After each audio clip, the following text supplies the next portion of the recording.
we're live. It's time to talk at the show.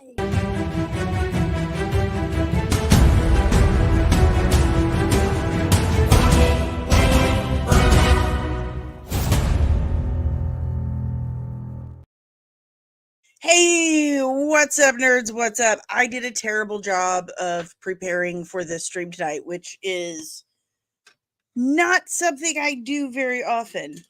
So bear with me. It's probably because I decided this time, you know what? We're going to talk Deadpool and Wolverine. I should look the part. So I went all fancy schmancy. It's been a while since I played with makeup. And it took Dave an hour and a half to find Guinness in the town I live in, just so I could say I had a pint of the black stuff with my dear friend Emmet Kennedy. What's up, homie? I'm all right. What I am concerned about, though, is the fact that you have a pint of Guinness in the United States of America, which is falling apart from what I can see, and I've got a pint of water in the home of Guinness. Why are you doing this to me? I don't know. Why are you doing this to me? And you told me beforehand. You were like, Dave's going to go I get me a did. pint of Guinness. And yeah, I seriously did. I do have the nectar of the gods in the fridge. I could go for the Bulmers, but... Well, you should do that. Something. God, work with me. My eyes are watering so bad. I have the worst allergies. I think it's just proof that... Well, no. I'm definitely not Irish enough because I can't even grow potatoes. Oh. So... That was the saddest moment of my life. The worst potatoes I've ever seen. They were like the size of my thumb, and I'm like digging in and I'm pulling them out. I'm like, I thought I had a clod of dirt. I'm like, no. I've seen Skittles that are bigger than your potatoes. I can't show Nan. I can't show her. She'll be so disappointed because she gave me all this advice and told me exactly what to do. I'm like, yeah, I held him. Yeah, I did this. I did that. And then I go and dig them out. I'm like, you've got to be kidding me. Yeah, I suspect you would be disowned. If, your heritage would be very much questioned. Who you swapped out as hippie? Oh, the scariest thing that could ever hit anyone of Irish descent has descended upon my house, and that is potato famine. You know, that's now a talking point in Ireland that our population is increasing, because we've gone from the Irish Derby. I'm doing a podcast on this tomorrow, actually, in the world of horse racing. Used to attract 33,000 people in 2004 and 2005. Now there's about 11,500 people coming to it, which is not good. Believe me, not good as a presidential candidate. Not good. Would say, not good. Believe me, not good. Yet our population has gone from 4 million to almost 5 million. It's up 940,000 in that same space of time. So we've increased our population, and yet the attendance at one of the biggest races we have in Ireland is declining dramatically. But one of the cultural talking points is, oh well, you know, this is actually good for Ireland because the population would be around 6 million had it not been for the famine. And the mass exodus. There are Irish people, Irish intellectuals. This is their talking point now.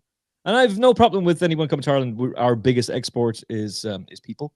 People. Friends of mine, that is our export. We don't make anything in Ireland aside from the multinational companies who come here. We export people, horses, and livestock. That's what Ireland's exports are, aside from Guinness, of course. Well, we talked about this once upon a time that, and this was privately. We talked about this, but that we've all decided we're coming home. Our grandparents are like, it's just not worth it. I'm just, if they knew, they would have just stayed on the boat. We're like, we'll suffer through. We'll suffer through. Hey, somebody had to build America. Somebody. You're damn right. You're absolutely 1,000% correct right there. And we did it for free. Yeah. These are the hands that built America, as that paragon of virtue, Bono said. Damn right. Okay. So despite Ireland now living in a time of food prosperity, like there's plenty to go around right now, and you know, the United States. Careful. Man, if that could go in so many different directions. If that doesn't drive you to drinking, just that sentence alone, nothing will. Absolutely nothing will. Former president almost died. Oh. It's super cool about it.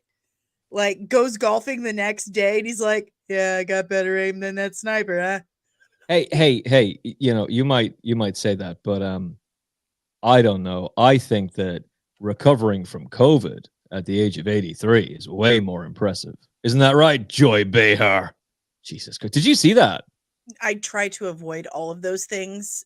She literally made that argument. She said somehow he got to pose because they hate the fact that he got to make the greatest photograph of all time, or at least one of them. What a baller photograph. My God. In regards to that picture, I do have to say something on behalf of the people of St. Louis, Missouri. Do not come for our Cardinals.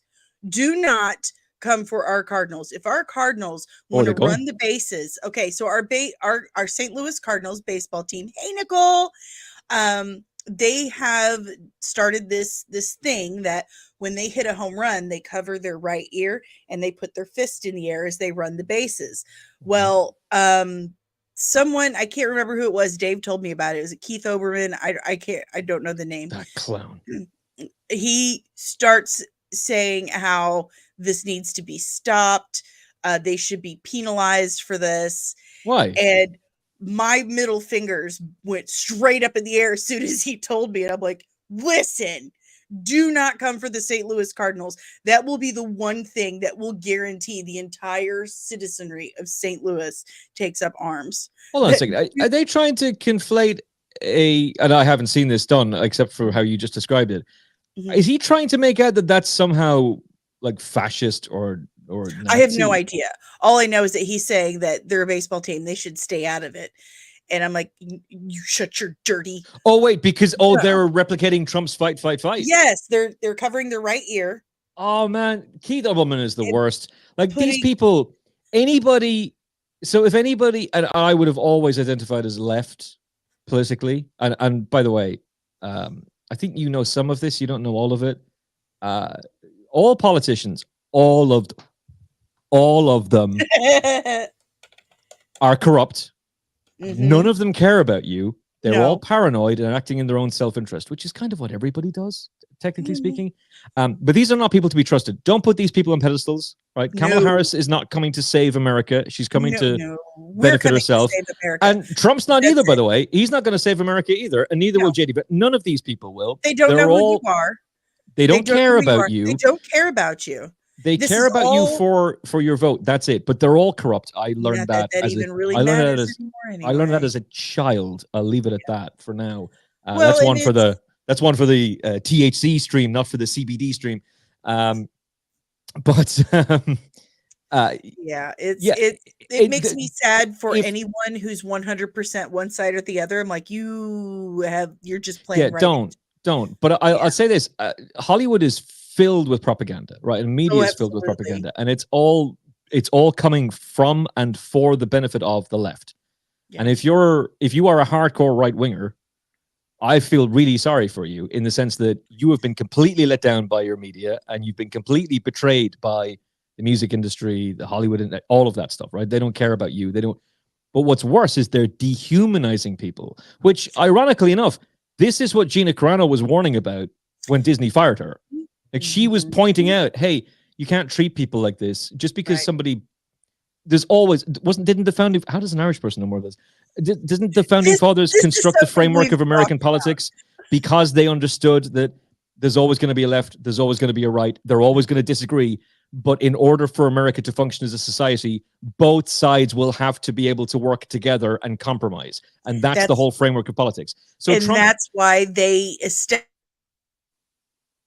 which is totally just ran roughshod, and it has become a weapon rather than a defense. Yeah. But it also means that the whole Trump's going to be a dictator on day one, which Kamala Harris is now saying again. You know that's not true. That's why you wished him well when he was shot in the head. That's why Barack Obama wished him well. That's why Joe Biden wished him well. Do you think Churchill picked up the phone and went, "Oh, is Hitler okay?" If somebody would have tried to take him out, we wish Hitler well. No one's doing that, right? So he's not a dictator, and in any case, he can't be because the framework is there. There's too much to circumvent. You can't do it. And if he would have been, if he was going to be, why wouldn't he have done that the first 4 years? Getting some support in the chat from Speedy's Multiverse and Mini Wretch Girl Nicole. What's up? I don't know what multiverse we're in, but this is insane. Like it's just we are in an insane. The Democrats are talking about, and again, I would have voted for Obama twice. I would have been all about Hillary Clinton because I didn't know any of that stuff because the media weren't telling you. Because I didn't know. They knew what we wanted us to know. And I posted something which, is unlike me. I don't normally discuss politics or anything on my Twitter or anything like that. But I posted something because I kept seeing all these actors like posting things, supporting. Mark Ruffalo, we've got our marching orders. But I blocked him for a reason. I didn't see that. But anyway, I posted kind of a warning like, listen, these are people that make the equivalent to your yearly salary, possibly in a day or an afternoon.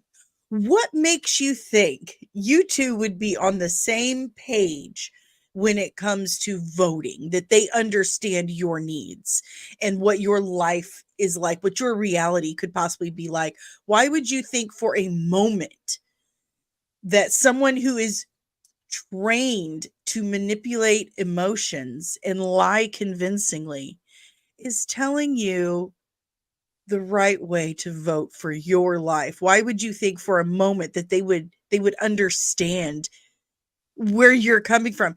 Just you should think for yourself. Make the decision don't listen to me. Don't listen to anyone. You do what's best for your family. That's why it's supposed to be majority rules. You do what's best for your family. Period. End of discussion. Don't let anyone else tell you any different. And speaking of that, speaking of our desire to actually make America great again, do we think that Deadpool and Wolverine can make Marvel? No, good segue. Oh, what a segue. So I love the MCU. Oh yeah. Real disheartened by what they've done recently. Like it's been Kevin Feige's been out there on the tweet machine, calling up Elon Musk, asking to block accounts, shut people down, silence people, mopping up a hurricane of piss on Twitter because it has been a complete disaster. I went into Thor: Love and Thunder with such enthusiasm and optimism. I think we all did. And was just like, there was no amount of weed edibles, allegedly, that I was in America, so it was okay. That could have made up for that or made it interesting. I haven't rewatched it. I have no interest in rewatching it, and I rewatch every Marvel film.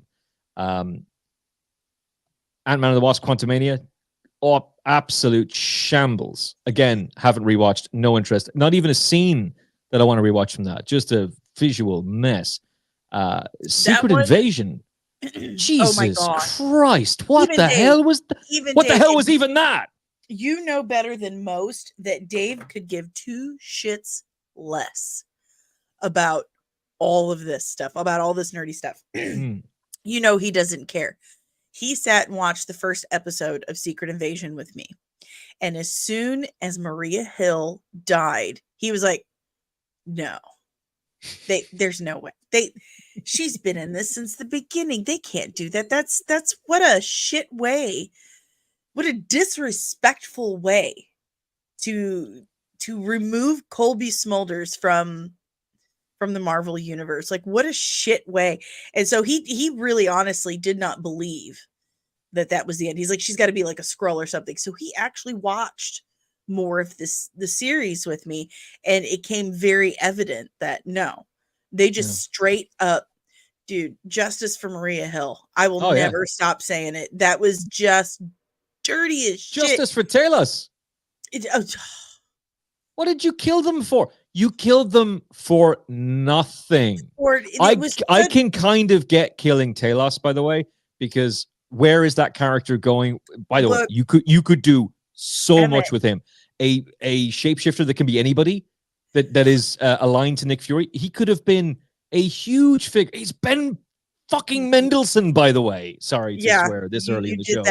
You did that to Ben Mendelsohn, and I have to point out. Look, your little BFF is watching. He's watching you, Dave. Look at the comment. How's that bunker come along, Dave? Let's go. But Maria Hill and Talos both deserved better. Shame on Marvel. For nothing. You killed them for not. But I can kind of get killing Talos because you're trying to you're passing the torch to Emilia Clarke's character and on the for nothing. Yeah, it's gonna be about but it's going to be about Gaia. Like Gaia is going to be the new star. Right? Her arms look so weird. The CGI was the worst. But Colby Smud, you kill off Maria Hill, who we've had since the Avengers, for no reason. It didn't do anything. She's dead. Do you remember the scene where? Do you remember that really cool, deep, emotional scene in the Marvels? Where Captain Marvel is consoling Nick Fury, who has lost not only his best friend, but his literal right-hand woman, the woman he trusted to run S.H.I.E.L.D. in his absence, the woman who did everything for... He's crestfallen, he's destroyed, he's in pieces. Oh, wait, no, there was none of that. He's all like jovial. And in fact... Joe Black Magic, what the hell is this? Her mom meets him on the tarmac. That was it. That was it. We don't get a funeral for her. We get no mention in the Marvels. No mention at all. Which was what I was saying earlier. But you kind of run like a freight train when your mouth gets going. So I just let you sometimes.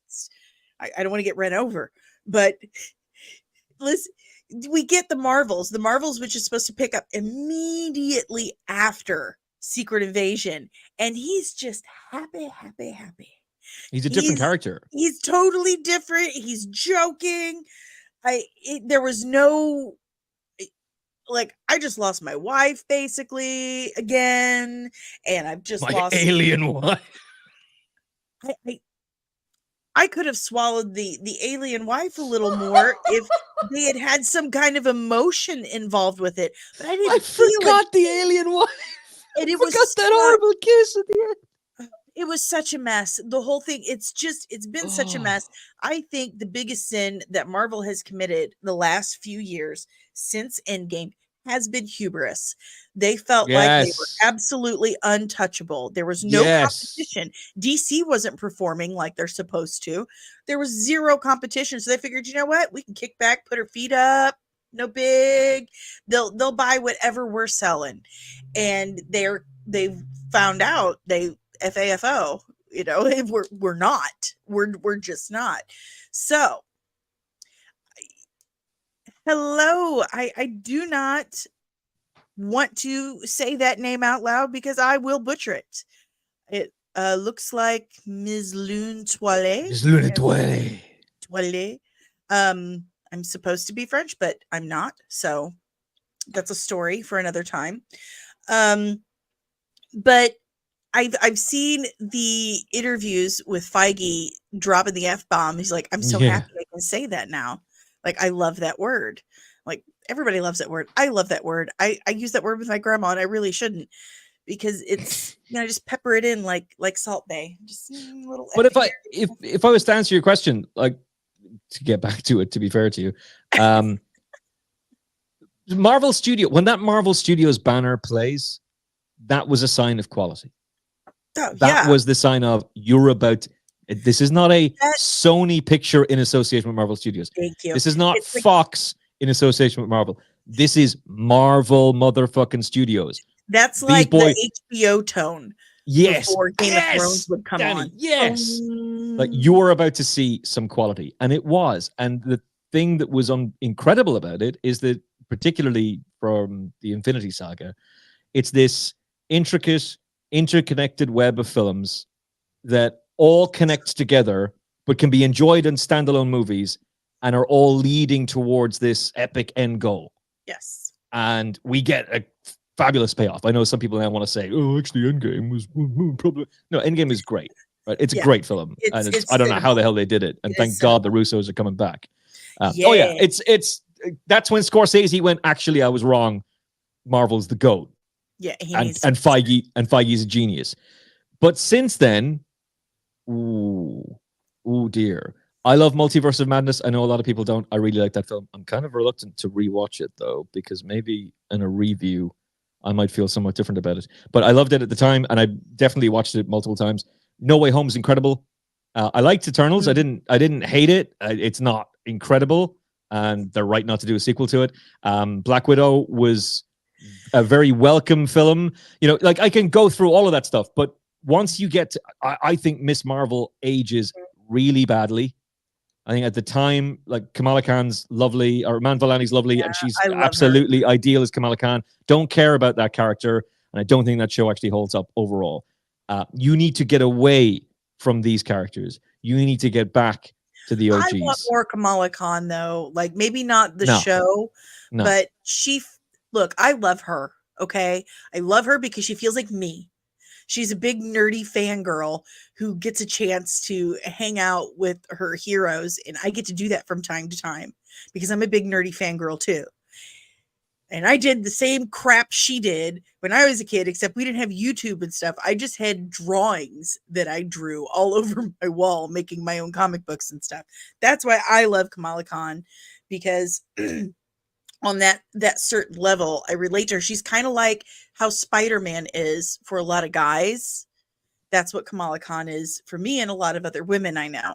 Well, if you linked those two characters, now you're talking. Perfect. It would be if perfect. you put Tom Holland Spider-Man at that age, going into college, and he teams up with her, yeah, now you've got something cooking. But that's because you're talking about Spider-Man.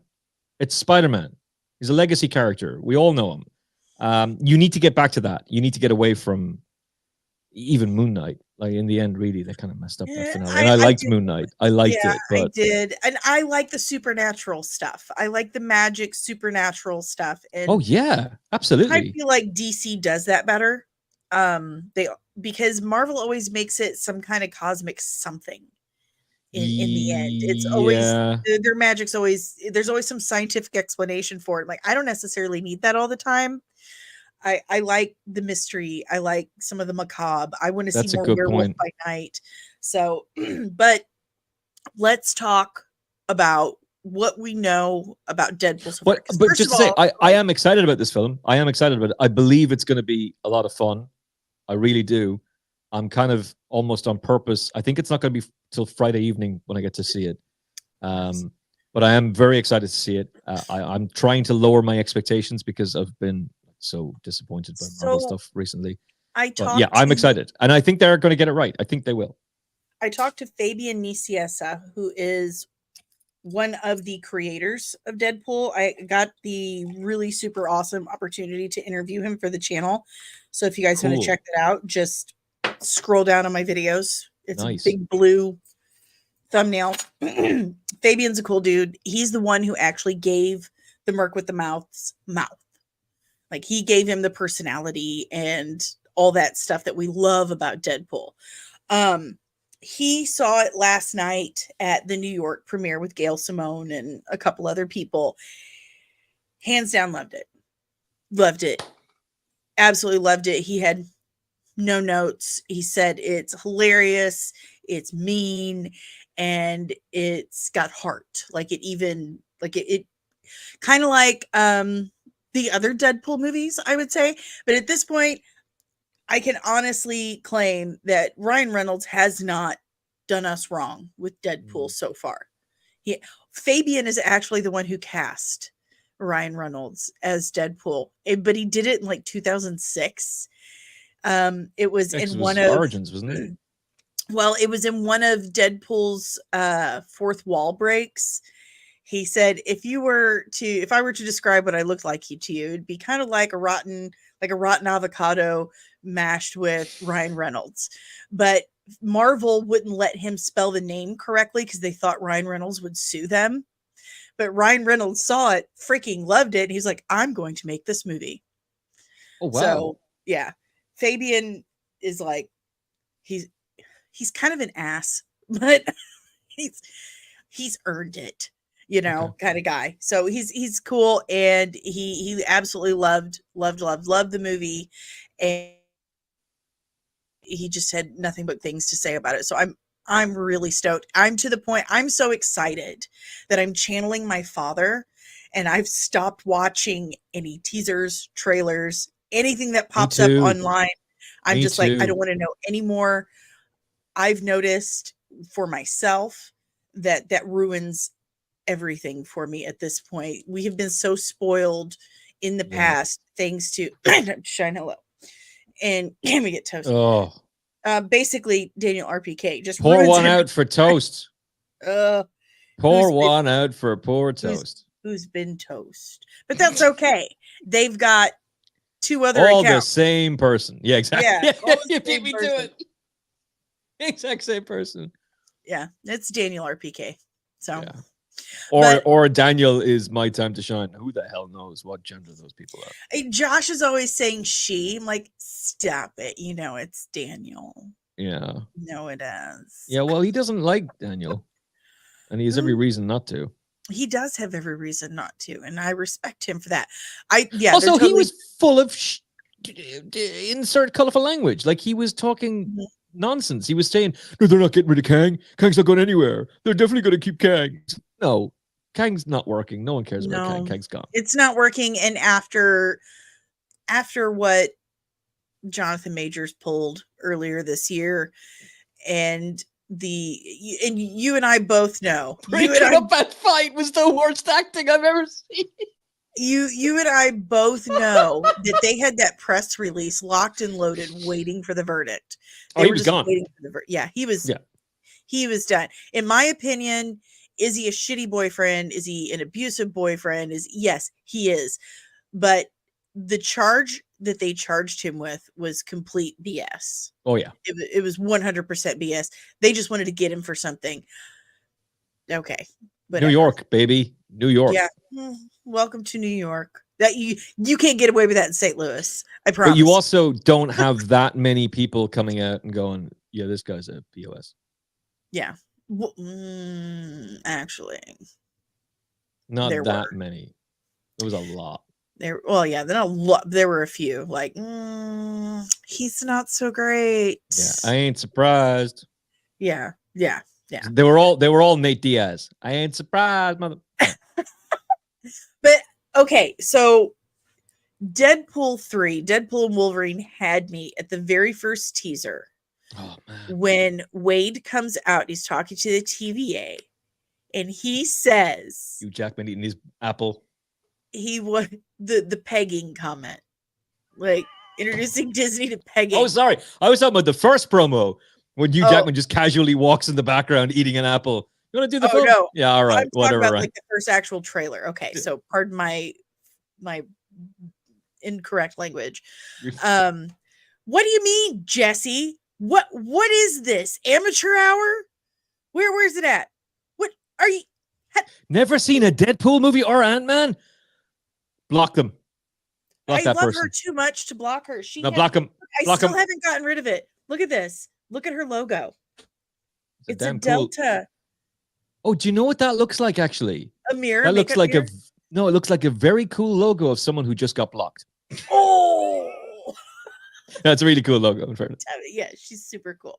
But yeah, get on the Deadpool movies now. You're welcome. Yeah, you've got time. You got time to watch them. Yeah, you've got some time. But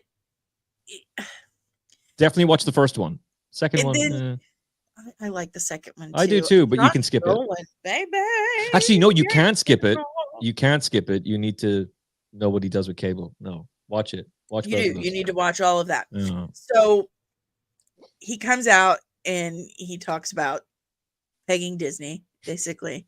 And I read a comment somewhere. Pegging's not new for me, but it is for Disney. It is for Disney. But and we're off. There was a comment, a headline I read somewhere saying that Kevin Feige had to go in and explain pegging to Disney. I'm like, no, he didn't. Yeah, I don't think he did. Not. Shut your mouth. I think they want to make you believe they had to Right. explain that We're to them. just But so wholesome. yeah, We're of course just you are. so wholesome, naive Disney. Of course you No, are, Disney. no. I saw That's those what all penises the in the Little VFX Mermaid artists say. Disney are poster. so great. I saw the penises in the Little Mermaid poster. I am not new, okay?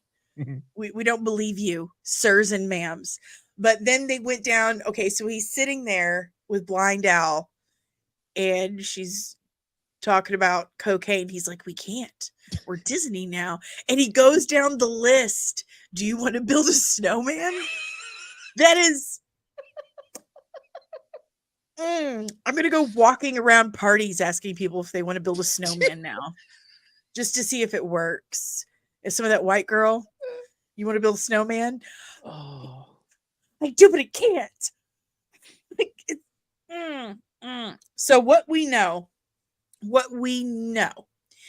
is that Deadpool gets picked up by the TVA for what he did in Deadpool 2. Does he though? That's what we know so far. Do you think it is the TVA? Yes. The real TVA? I'm telling you what we know. I don't think it. I'm going to take a guess. Now, I don't know because I've stopped watching the trailers and I stopped listening to spoilers. Well, in the first trailer, it's the TVA that comes to pick him up. Yeah, it is. He's but in the TVA. It is not the TVA because the TVA has Owen Wilson. And I know that Hunter B12, B15, sorry. Vitamin. You should Apologies. take those. You're getting older. Oh, yeah. I've noticed it only takes about an hour and a half to get out of bed now in the morning. So, yeah, she makes a cameo in the latest trailer. I haven't seen it. I just know that she makes a cameo and people are like, oh, my God. I just wonder, is it really the TVA? Because I have a feeling that trailer, that first trailer, the TVA, it looks like they have him snatched away. It doesn't look like another TVA team got in and took him. That's part of the same team. It looks like he gets stolen. And we've also heard that like 70% of the movie takes place in the void. Damn. All right. So that sounds to me like he gets pruned. Oh, no. But it must have been 70% of Ant-Man and the Wasp: Quantumania was shot on the bloody volume stage, and that was a disaster. So I hope this isn't. No, there was a lot of location filming. Okay, that's all right. There was a lot of location filming because that's where we got a lot of those scoop pictures. You know, the the long lens shots. Yeah, some of it I believe they leaked on purpose because they're looking right at the camera. They're looking right at the camera. Ooh. I smashed my finger. Oh wait, you actually did hurt yourself. I thought you were like getting these photos are fire. No, I smashed my bird finger. It was my bird finger. Anyway, oh, my ass is getting so big. I just smashed my finger with my ass. No comment. I ain't going down that road. Well, you're like 5,000 miles away. I can't reach you. But anyway, they did a lot of location filming, but a lot of it takes place in the void. And from what I can tell, it seems like they're adapting Deadpool Kills the Marvel Universe, but it's Deadpool Kills the Fox Universe. So Deadpool and Wolverine is supposedly a soft reboot of everything. And they're going to get rid of some MCU characters with this film and bring in Captain Marvel. She's just an unlikable to watch. I don't know. Does anybody even want me to play the character anymore? It's just rude. Just rude. I tried watching her in something else. Some Lessons in Chemistry. That's it. And it was just painful to watch. It was apparently it's nominated for multiple Emmy Awards, and I could not care less. It was just so boring, and she was so this blank, like nothing. I don't know what's happened to Brie Larson because I remember her in the League. I remember her in Community when she was Abed's girlfriend. She was so funny Really? in Yeah. both of those. The her episode of The League is one of the filthiest episodes of The League ever, and that's a dirty show. And she was really, really funny in it, and she was great in Community. Have you seen Room? That Scott, movie she got an Oscar for? Scott Pilgrim versus the World. She's great Oh in that. yes. And then she proves that she's an actual, real heavyweight actress in Room. Yeah, she was. I don't amazing. know what the hell happened. I don't know. Something just hubris flipped. Impossibly. Same thing, just ego. That or hubris. She's like really badly advised. You know the way a lot of these actors like Mark Bloody Ruffalo, who are really likable, but they're being made to. People are surrounding them like, well, you got a platform now, and you got to use your platform. That's what I was. You got to be out there telling people what to think. Shut up and make your films. Yeah, that's what I was. Post your Instagrams. Post your Instagrams wearing whatever you want, basically. But shut up about politics and shut up about the environment and all that stuff. Like, just do your job as an actor, and that's it. Yeah, that's what I was talking about earlier, that they just, I don't know who's telling you that we need to hear your opinion on the things that affect our lives, but you live in a totally different reality than we do. Just let it just Elsa that shit. These are the people who thought it was a great idea to sing John Lennon's Imagine with the line, "Imagine there's no heaven as the world comes to an end." It's all great for you in your Hollywood mansions. Have you seen Pauly Shore? He recently did it with like some band of really old, decrepit, gross-looking people. He did that exact same thing, and look, it's a lot when you say, "Dude, Pauly Shore's gotten weird." Yeah, because Pauly Shore's already weird. Was he just always this way, but we didn't know because of social media wasn't a thing? I don't know. I think that weird things happen to your brain when you are constantly in the public eye, and you are constantly taking on different personalities for a living. Your job is to be seen, but be seen as different people and never as who you truly are. Pardon me. Something weird happens to your brain. That's my opinion. And unfortunately, it happens more often than not. Do you know what the most popular? You know what the most popular streaming service is? It's not Netflix. It's YouTube. Oh, hello. So, Apple TV. Like, subscribe. Oh yeah, absolutely. Hit that like button. If you haven't hit that like button yet, you were doing something very wrong. Apple TV has, I would say, consistently the best TV shows. I haven't seen Lessons in Chemistry, so I can't comment on that show. Yes, anything on Apple TV will not disappoint you. Most of it, for sure. I'm not really a big fan of this new Natalie Portman show. I watched the first episode and was like, what the hell is this? Oh, I haven't watched it. No, I wouldn't, to be honest. But For All Mankind is incredible. Oh, it's amazing. Ted Lasso was really funny. Shrinking from the same team. Severance is. Do you know that show cost $20 million per episode? I was just telling Dave that today, and he was like, "Where does the money go?" So The Acolyte was the same. Money laundering. It's got to be. It just has to be. Okay, so I found out that with Disney, it is in fact actually money laundering, because what they're allegedly doing. No, it is. Because I tried to bail her out. She's like, no, I'll double down on that. Leslie Headland's definitely. They can shut my channel down and I'll be fine. Harvey Weinstein's personal assistant learned a few things. So I found out from someone who works for, or worked for Lucasfilm, and has been in every Star Wars property since 2012. And he's British. He said that whenever they come over here to film something on set, not location, but when they come to film something on set, they buy the studio and they don't allow any other streaming services to use it. They're just buying up all these different studios all over Great Britain. So like Pinewood.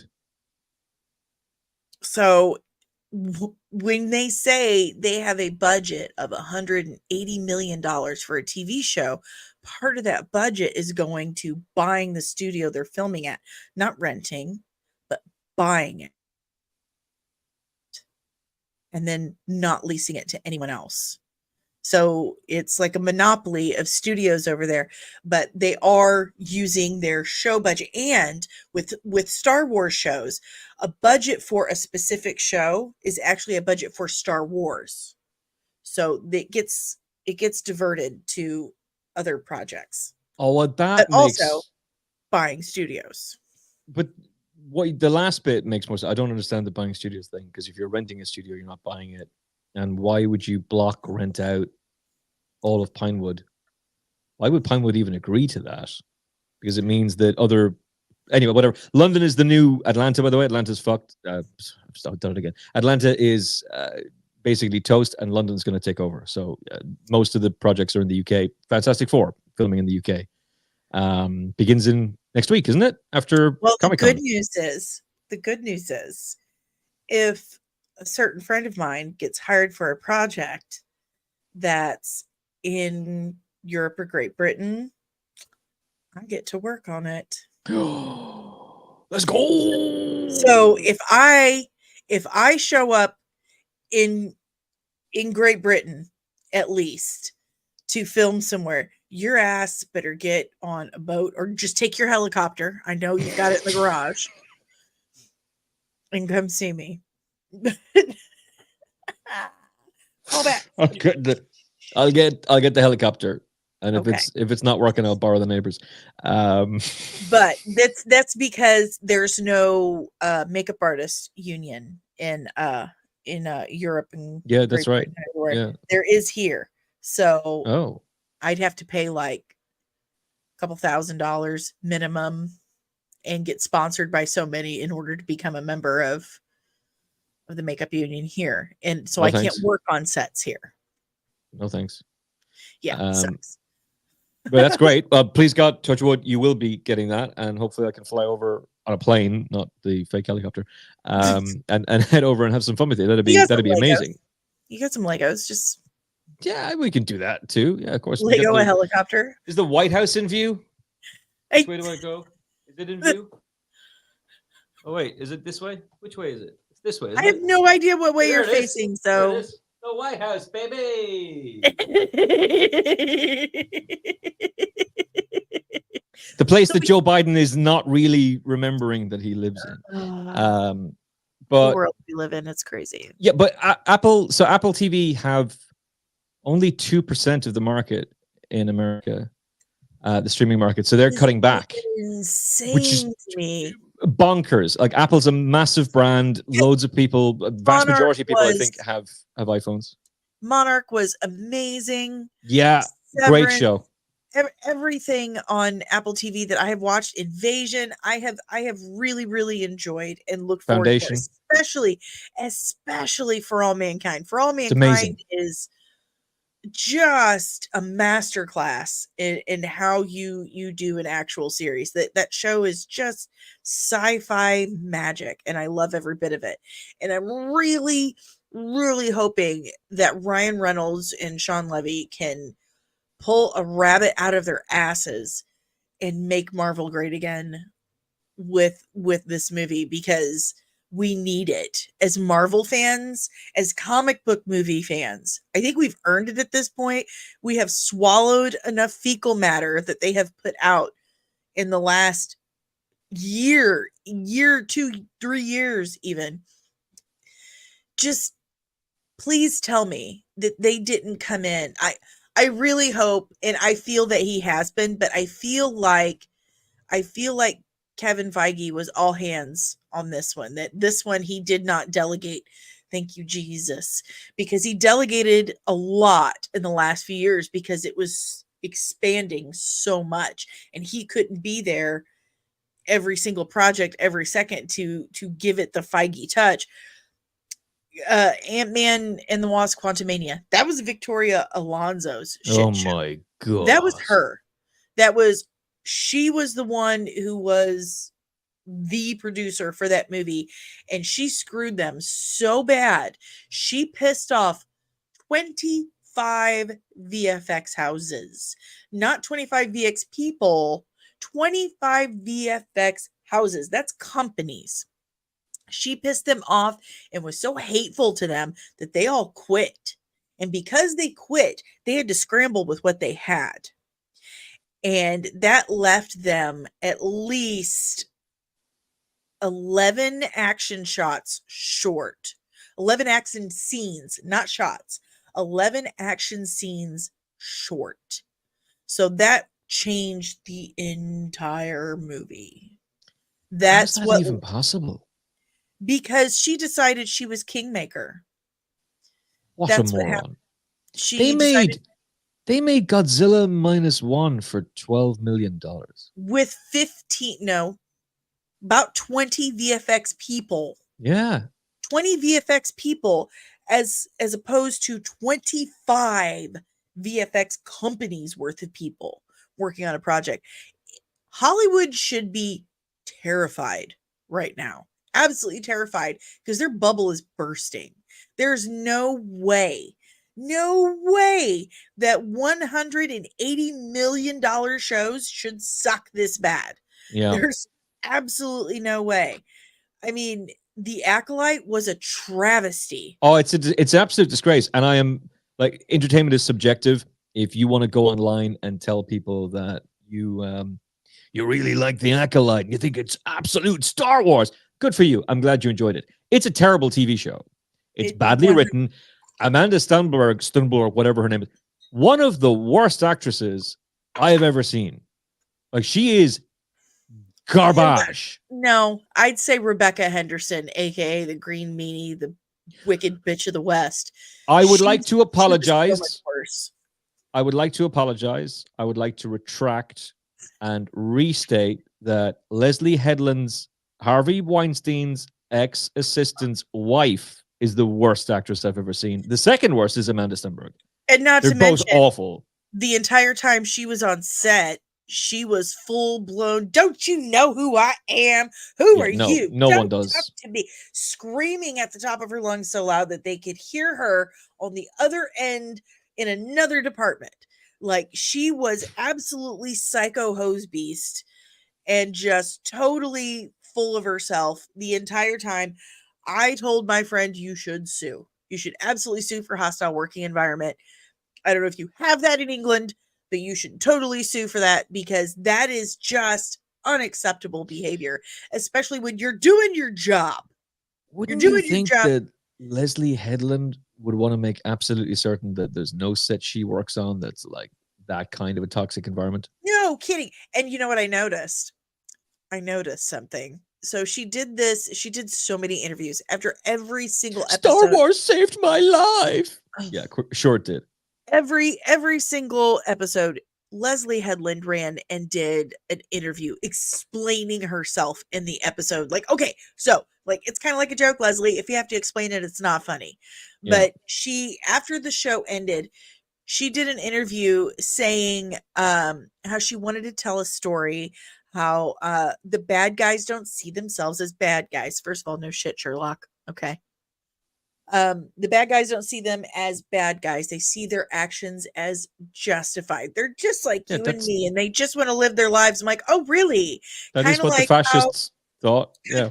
Kind of like how you helped a rapist and you want us all to forget about it. Yeah. Is that what we're not going to forget, Leslie. I don't care how much glitter you put on that turd. It's still a pile of shit. I'm sorry. But I started to feel like this whole show made sense in the you know, what's the word I'm looking for, in the purview of what Leslie Headland has done with her past and how she's wanting us to forget who she is and what she's done. It absolutely made the show even that much worse for me. Like when I realized what the story she was trying to tell with it. Like, no, bitch. What was the story she was trying to tell? That Basil was really responsible for all of it? Oh, God love him. He was the mastermind. I really liked. He was the mastermind, though. He's so stinking cute. I don't want to get on about, you know. No, but I would say I would agree with you, and I think to kind of elaborate on that slightly, like the reason I'm saying Apple's got such a low percentage of people watching it is because I don't think it's that people don't like Apple. I think there's a real fatigue with Hollywood. There's only so if you go back and watch films from the 90s and the 80s and the 90s, which of course they were all cisgendered white males and deeply problematic. Oh, the male toxic male energy. The reason that those films and shows worked is because there was a little bit of right wing stuff in there, because there were right wing creators. There was something for everyone. There was a bit of balance. And as somebody who is absolutely in the center, maybe I see this a little bit more clearly than some other people do. But the amount of gaslighting and propaganda you're subjected to eventually just becomes so much that you're like, I'm, as the drinker says, it's more about the message. Once that stuff overpowers what you're making, and it becomes very in your face, and that's like any message, like Rings of Power. Okay, we get it. We're all horrible people. Thanks, but this is not what this show is supposed to be. It's supposed to be like an engaging, interesting show. This is okay. Here's where they're screwing up. Okay, but just to finish, right? Mm-hmm. The reason I think that people have had enough of this, or I think the fact that people have had enough of this, is that they are looking for something more authentic, and they're finding that in free content on YouTube. There's endless amount of podcasts out there. There's endless amount. Of course, Danny, all of your content is great, and you've got a likable personality. But Joe Rogan's a real one, right? He's authentic. He's himself. He's unbelievably wealthy, but he's still Joe Rogan. Shane Gillis. All of these people have been through some pretty horrible stuff, and they've been demonized by the media as well, all treated appallingly by them. Tony Hinchcliffe, the guy who hosted the biggest thing Netflix have done in the last few years. Somebody else who's redeemed himself after being hammered by the media. People are turning away from Hollywood. They're turning away from. They're more interested in Mr. Beast doing a video than any game show on television. They're more interested in a Mr. Beast video than a lot of primetime television shows. I've never watched one Mr. Beast anything. I watched the most recent one he did, and it might be the first time I've watched him in over a year, and it was cool. I never watched him. I didn't even know he existed until earlier this year, and Dave told me about him. I was like, kid, something like 20. Is he even 28? I don't know. He's very young. It's depressing. He's so successful, rich bastard. I can't even get monetized on YouTube because I barely have 1,000 watch hours for the year. So yeah, but how likable can I possibly be? But Hollywood, I think, from what I can gather, from what I've heard, and from what I've been told, which whether or not they're reliable is another thing, but just listening to other people and seeing other stuff, Kevin Feige seems to be very aware of the fact that they have messed up. They've messed up in a big, big way. Yeah. People at Disney seem to be almost doubling down. Like Lucasfilm are not apologetic for what they've done. No. They're like, you're the problem, as they attack and gaslight their audience and do propaganda. So Star Wars is dead. Like, that's a dead brand. It'd be really interesting to see what happens with Andor. But aside, and that's it. Like, did you see what happened about a month or so ago when the Star Wars account went through and started following a bunch of people and then unfollowed a bunch of people, but they went on this follow spree, and it was only people who were praising. It was only people who just took everything at face value and loved everything. They didn't care. Who just sang the praises of the acolyte left, right, and center.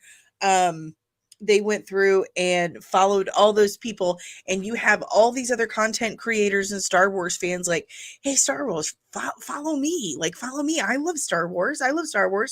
Do you like the acolyte? Well, not really, but no. So what Star Wars did, the Star Wars account did, is went through and told millions of Star Wars fans that they were not good enough. They were not good enough fans. And that sparked a whole thing. There's the Wikipedia thing. Like, Wikipedia did it too. They fired their social media manager, who's a super nice guy. Jordan, he's been on the show. Super nice guy. They've gone through and just they're paying content creators. Listen, I'm just gonna say it. How do you say his name? Kyle Katarn.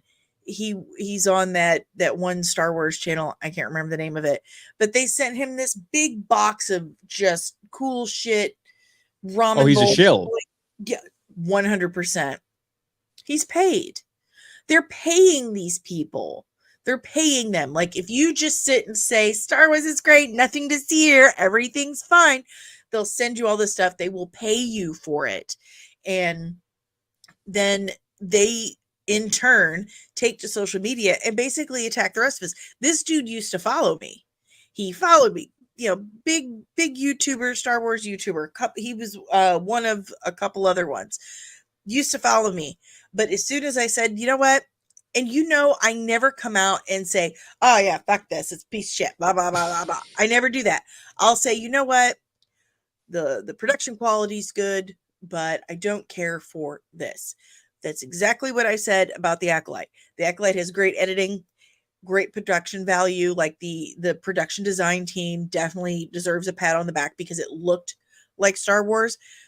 But everything else was terrible. The acting was terrible. I gotta be honest, I don't agree with that. I thought the sets were awful. The costumes were cheap looking.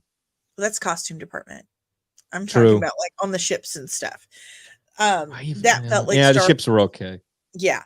So that stuff was good.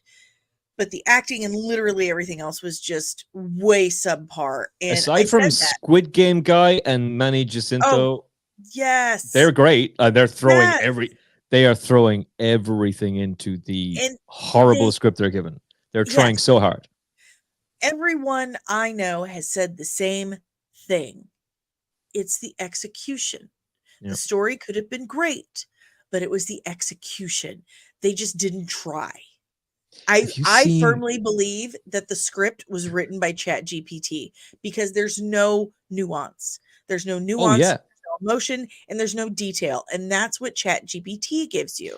You'll say, write me this, this, or this, and it'll give you what basically looks like a synopsis of something. And you've got to pretty much flesh it out and fill in the blanks. They just typed it. I'm telling you, it was written by ChatGPT. But as soon as I said, it's the execution. It was an interesting concept. Could have been good. Could have been great. Could have been huge. But it was the execution. As soon as I said that, Kyle Katarn unfollowed me. Wikipedia unfollowed me. And you start to see a pretty giant box I got from Disney of Star Wars stuff today. Well, Danny, in all fairness, how dare you express your personal opinion about a TV show? And think for myself. How dare I? How dare I? And you know, don't you know groupthink is the in thing? No one's supposed to think for themselves. No one's supposed to think critically. You're just supposed to go along with whatever the conform to the narrative. Man, why don't you, Danny? If George Orwell was alive today, he'd be like, look, I kind of predicted this, but it's a lot weirder than I thought it was going to be. It's actually worse than what Orwell predicted. But he hung around with those people. Like, he hung around with the elites. So he knew what they were like. And he obviously could see what they were planning. Okay. They absolutely pulled it off, though. So the banner at the bottom is saying we're supposed to be talking about Deadpool Wolverine. Oh, you mean this isn't a conversation about the societal breakdown and the incredible vision that we should save that George Orwell had for the dystopic nightmare that is the United States of America and the entire Western world, as the media gaslights us and propagandas subjects us to propaganda every day. I knew what I was getting into when I asked you to come on tonight. I knew what I was getting into. But look, I think the movie's going to be really good. Yeah, I hope so. Is it going to be good enough? Well, I'll say this. This needs to be great. Yes. Like, this doesn't need to be good. This needs to be great. Yes. Because the stakes are really high for Marvel. I know you're excited about Agatha. I think the Agatha trailer starts I think that trailer starts off really interesting, and I actually would have liked it if it's like half the season is her actually a cop. But the fact that the trailer is explaining to you, oh yeah, remember she got trapped in a spell. It's like, don't do that. Here's my opinion of what the Agatha all along is going to be. I think it's going to be similar because Wanda's the one who put her under the spell. Mm. I think it's going to be similar to what Wanda was experiencing in Westview. And it's going to be her, each episode is going to be like her shows that she likes. So maybe she's a big fan of CSI. So maybe an episode or two is her like being a detective or something. Like maybe she really liked Law and Oh, Order or I Twin really Peaks or don't think it's something. going to be that clever. That's actually really clever. It's not going Thank to be that. you. I'm It's not going to be available that. for hire. But I'll say this: like they've decided to release it. They're not going to Batgirl it, and that's fair enough. It looks like they really want to Batgirl Ironheart. It looks like they really want to Batgirl Ironheart. But I just really feel like they're not going to release Ironheart. Now, my friend Ro over at Scarif Scuttlebutt podcast, he believes that they are releasing it because he lives in Chicago, and they filmed a lot of location reshoots in Chicago. He's like, they were here, they were filming. I'm like, but from what I'm hearing, there's like no backing for it behind the scenes. Like that's going to be probably the first on the chopping block.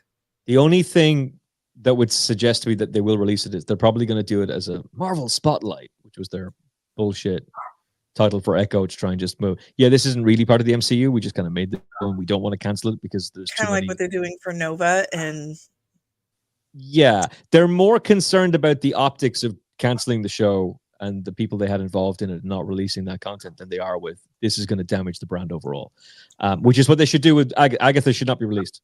Doesn't need to come out. You don't need to. You should kill that show. That should not come out. I kind of want to see. I can't. I know you're. Look, you are a big fan of that character, and I know that you love that comic specifically. So I get it. I do, and I love. And here's the thing: Catherine Hahn's version of Agatha is nothing like Agatha in the comics so far. It's just it. She's not her. She's a totally different character. But I love Catherine Hahn's portrayal of her. I love cool. Catherine Hahn. Yeah, she's cool. She did really well. Kill So that show. Kill it. Kill Ironheart. Yeah, great. Nova would be cool, but we're going from Deadpool and Wolverine, which hopefully is going to be amazing, into Agatha. Then we've got what's the latest budget of Captain America? Oh, that one. Oh, not Brave New World. Brave New World, because it was New World Order. I guarantee you right now, Harrison Ford is sitting on his deck fishing, going, "Son of a bitch! Gotta go back and film. Why did I do this? More of these reshoots." That's like a $400 million movie now, isn't it? Oh my god! Yeah, they had to do a lot of reshoots. They basically had to reshoot the whole thing. Which, one of the bizarre things, the Giancarlo Esposito, who's amazing. Oh, he's amazing. His shots, he'd filmed like 2 weeks previously. Like they had only just got him in to play that character, and then he's a central part of the trailer. It's like, wait, what the? How bad was the crap you filmed before? Because Ro is missing you saying film like 600 times in this stream, and that's his fault. I'm gonna tell him about it. What up, Ro? But they know we love Giancarlo Esposito, and they know that George Washington Bridge is a super cool character that we would love to see on film. And he's getting a show. He's getting a show. Well, I don't know if it's specifically about him, but he's in the show. Oh, I think he's the lead. Is he? Apparently so. Yeah, that was the whole thing that Giancarlo was saying. Like he's in because he had read and had discussed Magneto, and that was going to be him, but his age, the Fox rights, the whole thing, then deciding to go with the original Fox actors. I really feel it's kind of a dirty move to the Jewish people too, because of what Magneto stands for, who he is. There are black people who are Jewish. Well, David Diggs. They weren't in the Holocaust, though. Yeah, but he can't be a Holocaust survivor. Exactly. Because it's too long ago, quite frankly. So that's going to be interesting to see what they do. Like, unless they throw him through time or something, how they give him an origin story now. Because it's a powerful origin story. Well, and I've kicked the idea around, like if they made both if they made Magneto and Professor X African American and made them kids during like the 60s and 70s, like that would work really well. Yeah. But the Magneto story, what did I just kick on the ground? I don't know. The Magneto story is just so powerful. Especially in when Michael Fassbender played him in First I Class. was just thinking that scene in the Oh, bar is it just tugs phenomenal. at your heart and just we people today cannot fathom what that was like to be in those concentration camps. We have no frame of reference. None. Well, stick around. Give it another year and a half and they'll be all over America. Shh, this is a happy place. It's a happy place. It's a happy place. And so my friend Spencer here. And you're in for a surprise when it's not Trump who builds them, it's Kamala Harris who builds them. Welcome to the New World Order. And it's Kamala. It's Kamala. Don't mix her name up with Kamala Khan. It's Kamala. Oh, sorry. I hadn't quite got the Indian heritage correct. Anywho, my friend Spencer has a good question. Do we feel as if they're underusing Giancarlo? Yes. Yes. Yeah. They should have. I don't know how they fixed that film. He possesses a gravitas. Yeah. This epic gravitas that he's such a lovable, fun guy in reality. And for him to be able to pull off, what was the dude's name in Breaking Bad that owned Los Pollos Hermanos? Gus Fring. Yes. And Moff Gideon. My clones. Chills. The man just gives you absolute chills. And my clones. God, Season 3 was terrible. I'm sorry, it was awful. He was really awful. It was really bad. But we're going like the next film after Deadpool and Wolverine is that, right? And do they have to reshoot the whole president getting shot thing because it's not all right now? And then it's what? Is it Thunderbolts then? Yes, Thunderbolts asterisk. So it's Dark Avengers. Asterisk. Yeah. Dark Avengers, surely. I'm holding out for Midnight Suns, which who knows if we're going to get that since they're still kicking the can around with Blade. It's a vampire movie. Just make vampires. Yeah, just make it cool.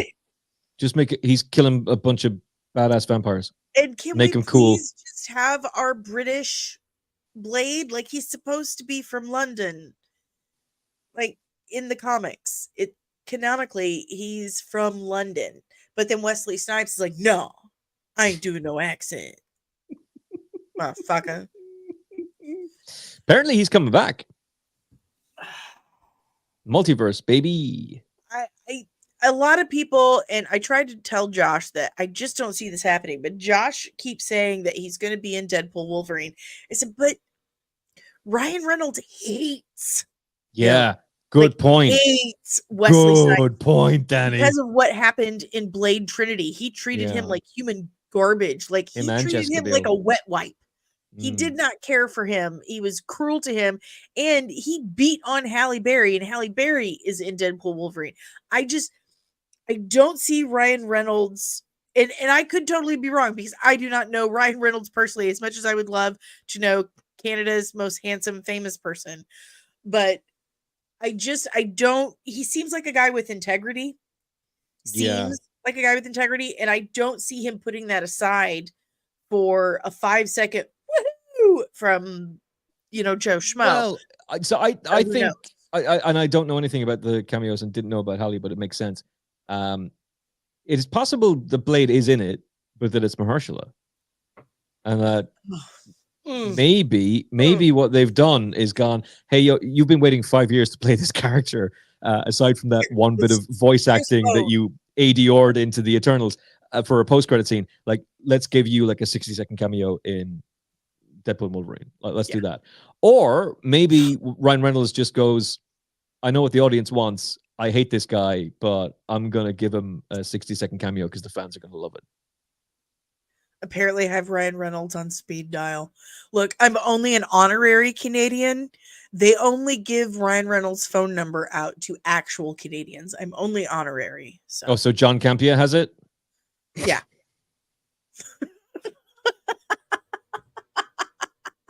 I do have Ryan Gosling's number on speed dial. And banned from Disney premieres after leaking those photos, by the way. But then he just said, yeah, I don't really want to go to those anymore. So I'm just not going to those screeners anymore. Yeah, of course. Yeah, that's what it is. Yeah. You made the choice. I've gotten one screener in my entire career. We got to fix that. And it was for Monkey Man. We got to fix that. I don't know how. I've been practically begging. We can reach out to some people. We can fix that. Who? I keep trying. I tried to say it on stream. Okay, well, you message it to me. But I have reached out to my agent, Captivate person, and they just didn't respond. I'm like, all right, fine. And then another one told me through the same company, well, we'd like you to have at least 3,000 followers. I'm like, I do. I've got 3,500 across platforms. I can only go so far. I need your help to get you. What are you here for then? Yeah, exactly. What are you here for then? So, but I would love to do more screeners. That would be amazing. To put a button on this, especially since my family thinks that when I go to a screener, it means I'm going to a premiere. So. Yeah, it's not quite the same thing. It's not quite as glamorous, but it's fun. But to put a button on this, this is high stakes. This needs to be great. Doesn't need to make $1 billion. Doesn't need to make $1 billion. It's a R-rated movie. It might not do that. Although I think it will. It's projected. I hope it does. Not so much for Disney. Yeah, not so much for Disney's profit margin because I couldn't. Yeah, I don't give a shit about that. Just for us to say Marvel's back, baby. It's back. I want to make Marvel great again. If you would like to buy this shirt and hat and stickers and stuff, you should definitely check out my Etsy store. I'll throw a link up for you guys because I would love to take 100% credit for the Make Marvel Great Again design, but it was absolutely 100% Emmet. Yeah. It was Emmet's idea. I just stoned. I messaged her one night saying, "Hey, how funny would it be if we started wearing baseball caps that says Make Marvel Great Again?" And she was like, grateful. "Oh my god, this is amazing!" I'm so grateful for Twitter DMs, so I can scroll back and hear you do your James Gunn as Trump impressions, and Christ, that guy, so great. You send the best voice messages, and I will run and get Dave. Dave, Emmet sent me a voice message, and we just sit down. We're all right, kids, it's story time. Let's hear what Emmet has to say today. Who needs Hollywood? Who needs Hollywood when you have Emmet? But the stakes are really high for this. I think it's going to be good. I hope it is. But after this, we go to Agatha all along. We go to a film they've had to reshoot multiple times to the point that the budget is ballooned to Indiana Jones and Kathleen Kennedy's really messed up this franchise again. Another Lucasfilm franchise she's killed. Listen, Kathleen, thank you for Gremlins in 1985, but I think it's time to move on. Yeah, I don't even know what her role was there. I'm starting to seriously question what her influence was on that. $500 million to make that absolute trash Indiana Jones film. No, but that's where we're headed with Brave New World. If they're able to fix it, and if they have course corrected and got it back on track, that's great. I kind of feel like that film is doomed. Not because not because of all the reshoots, but because isn't Chris Evans making a cameo in this? Doesn't that mean he's probably coming back? From what I've heard from my people, I think he's making an appearance as the Human Torch. Oh, well, that'd be kind of fun. I thought maybe Hydra Cap. Hydra Cap would be cool. Be dope. Fingers crossed for both. That is America's ass, after all. We are desperate need well, if Jessica Alba's going to be in it, it makes sense that Chris Evans is in it as Human Torch. Yeah, and Ian Guilford. Yeah.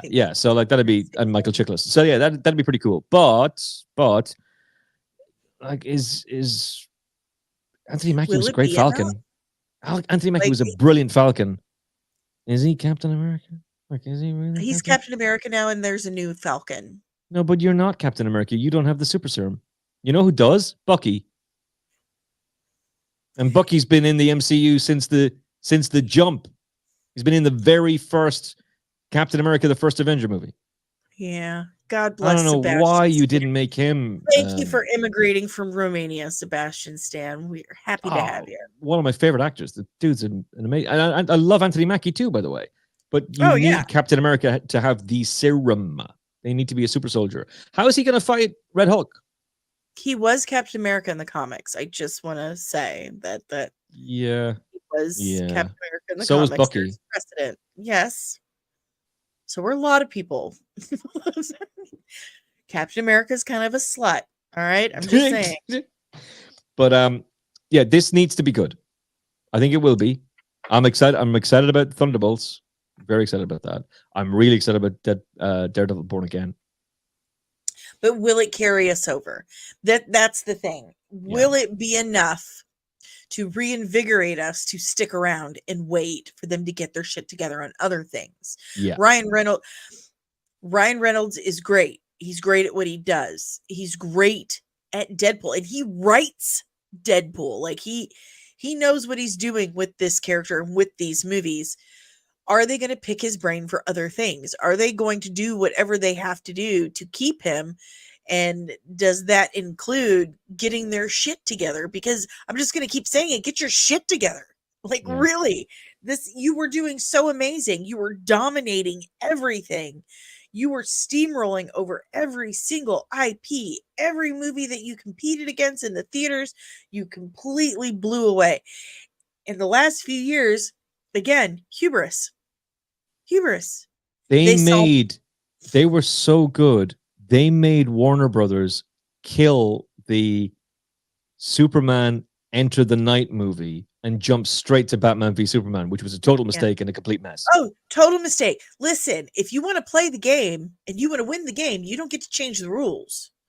They cheated is what they did. They changed the rules instead of introducing characters one at a time and allowing the audience to develop an emotional attachment to these characters and get to know them.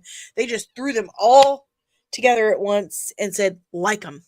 Yeah, it was a mess. It doesn't work that way. It absolutely does not work that way. And they learned their lesson on that.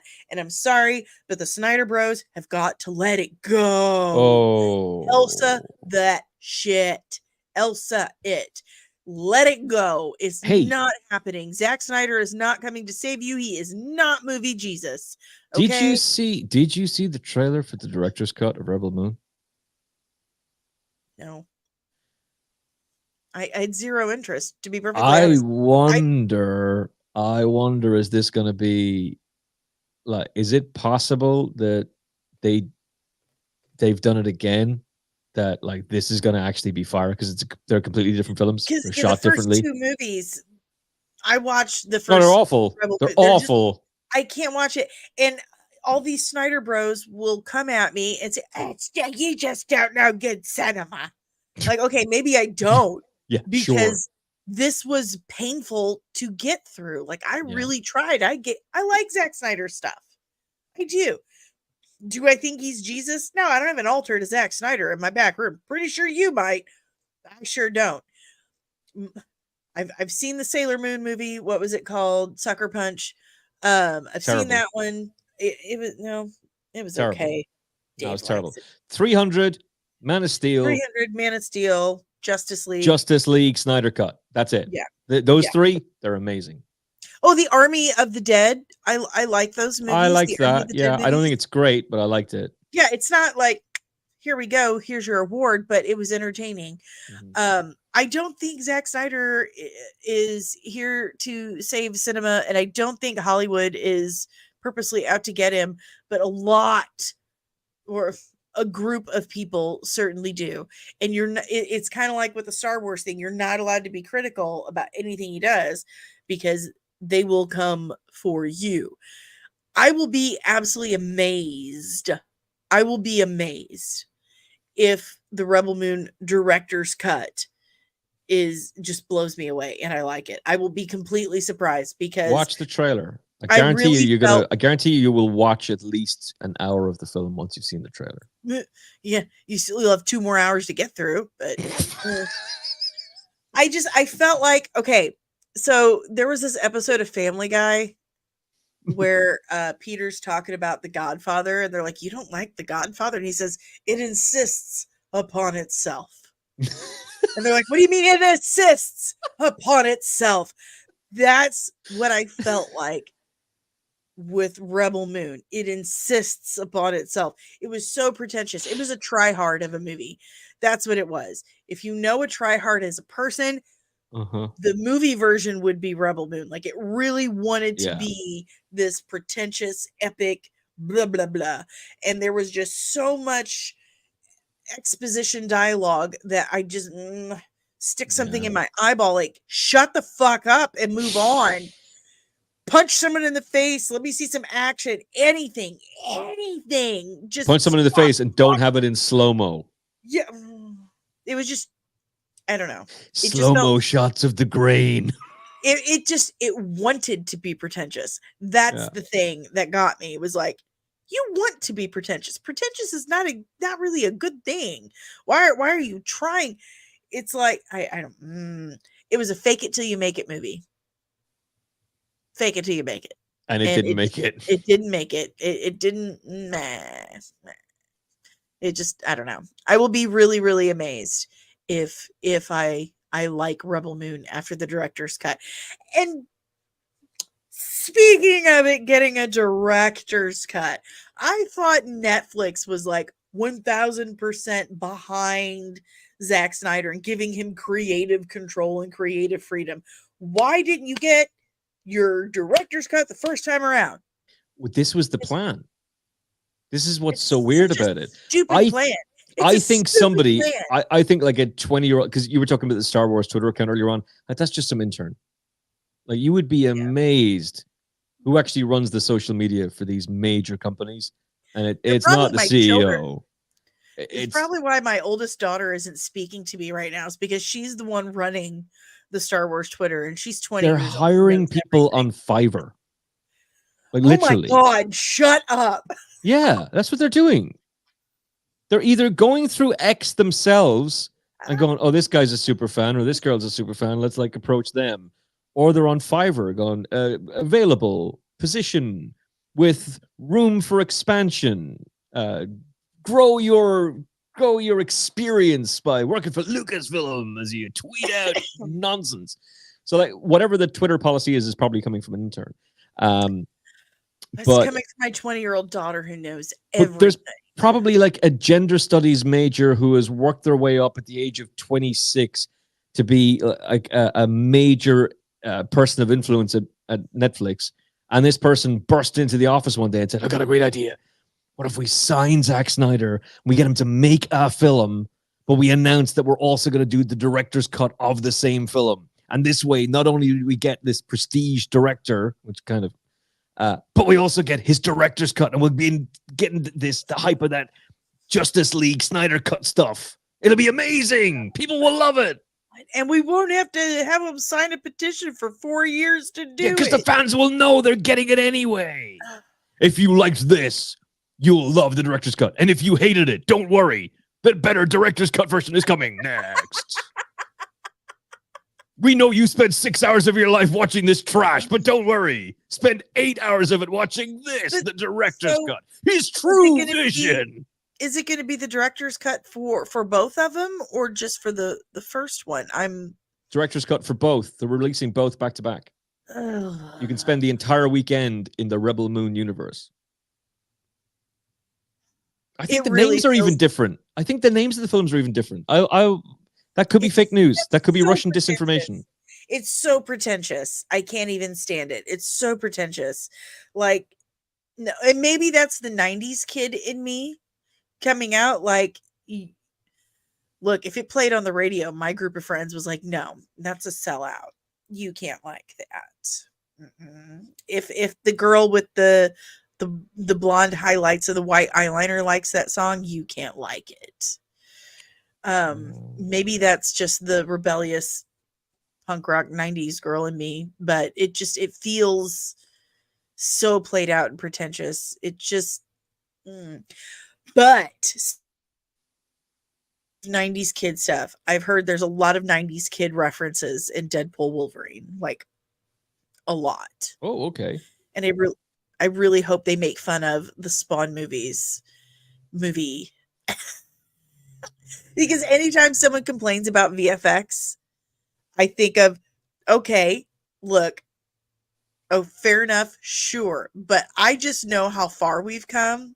I remember Spawn in 1997, and Malboja could not. Breaking news. Rebel Moon Part 1 was called A Child of Fire. Yes. Rebel Moon Part 2 is called The Scar Giver. Yes. Great name. The director's cut is called Chapter 1, Chalice of Blood. Director's cut Part 2 is Chapter 2, Curse of Forgiveness. Completely different films. That's a dumb name. Completely different films. That's a really dumb name. Curse of Forgiveness. Have you ever seen a director's cut that has, it's a director's cut of the same movie, but it's a completely different title, and it's also different scenes. Like, it's shot from different angles. Completely different movies. Totally different films. Why? Because so did they basically get like 4 movies for the price of 2? Yeah. Probably 4 movies for the price of 7, I'd say, because this would have cost an absolute fortune to do. Listen, there's too many marketing executives, too much acid, not enough CBD. Cocaine. It's cocaine. Yeah. They're not doing acid at work. They're doing cocaine. Yeah, it is. They're building snowmen. It's Jerry Bruckheimer's favorite pastime. Yeah. That's allegedly. Everyone in Hollywood's favorite pastime. That hookers. What if we make a director's cut of these films? That's completely different camera angles, different scenes. Let's have what's the guy's name who was in Sons of Anarchy? Who's in this? Charlie Hunnam, who has the worst Irish accent I've ever heard in my life. What if we have Charlie Hunnam be the bad guy in the first one, but in the director's cut, he's actually the good guy?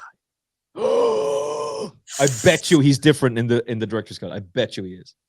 Look, I'm just saying, watch interviews of Hollywood people and watch how many of them do this. Woo! Mostly scratching their nose like this. Yeah. They got that post-nasal drip going on. Cocaine's a hell of a drug. That's what I've heard. Listen, I'm going to say something. And I probably shouldn't. Because look, we all have pasts, right? We all have pasts. But there's a joke that anyone who says that they hate cocaine, that they don't like cocaine, they've just never tried it. Because if there's one thing that cocaine does, it's make you love cocaine. It just makes you want to do more. That's why you shouldn't do it, because it's expensive. What's the original ingredients for Coca-Cola? Cocaine. Mm-hmm. Cocaine. Yeah. Cocaine. You would go into a chemist back in the 1920s, 1930s and say, I got this toothache. Have you got anything for it? How about some cocaine? How about some cocaine? And if that doesn't work, how about this heroin? Heron. Yeah. Have you tried heron? Have you tried some heron? Would you like some heroin? And then they just made it. Then they just made a synthetic version of it called OxyContin. Have you shipped seen it out to all of us. Will Ferrell and John C. Reilly's Sherlock and Holmes, where he's talking, a woman doctor? You don't say. Would you like some heroin? Would you? No. Oh, okay. No. Yeah, it was all medicinal at one point. Yeah, all medicinal. Yep. And thanks to cocaine, I now have a fake leg. There's a whole story. Oh dear, that took a dark turn. For me. I thought you were gonna say thanks to cocaine, we got epic movies like The Rock. Yeah, well, yeah, we got The Rock, and we got bands like System of a Down You know, they stopped doing cocaine and they stopped making music. Well, something really weird happened when music went from Buddy Holly to like the acid trippy stuff of the 60s. Like that doesn't happen organically. Doors. We went from Buddy to the Doors. Yeah, the And Doors, Pet whose Sounds. father Listen. was a serious CIA guy. So was my grandma. Yeah, but you're not I'm not recording cool. music Fine. to influence generations of young people. But what if I were and you didn't know? Yeah, What I if mean, I'm actually Shawn Mendes? What if I'm Shawn Mendes? Or what if I'm maybe. Harry Styles? Maybe I'm Neil Horn. I'm going to keep saying his name wrong because it irritates my daughter. I know his name, but I can't say it right because my 16-year-old daughter just goes crazy when I say his name wrong. Which, by the way, I told her that you knew someone who knew him, and that was like 2 Put a years ago. mangan. And she's still driving me crazy about it. Did he maybe? Yeah, but I can't ring up Buddha and go, "Hey, yo, what up, son? Can you get me like I don't know a phone call with Niall Horan?" Oh yeah, no bother. Like that's not how Well, that can you goes. just give me an autograph for a girl named Amelia who won't shut the Even fuck up? even that's a big ask. But it's not that I forgot. It's that has to be done properly. She's 16. But She doesn't understand these things. if we are doing the whole conspiratorial thing before we move on to whatever the next topic is, like think about the fact that music did go from Buddy Holly, who was great, to Jimi Hendrix. Mm-hmm. There's some chemical influence there. Oh, absolutely. Like 1000%. I mean, listen, even smaller jump, okay? The Beach Boys' first album. Oh, great shout. Great shout. That's an even better shout, actually.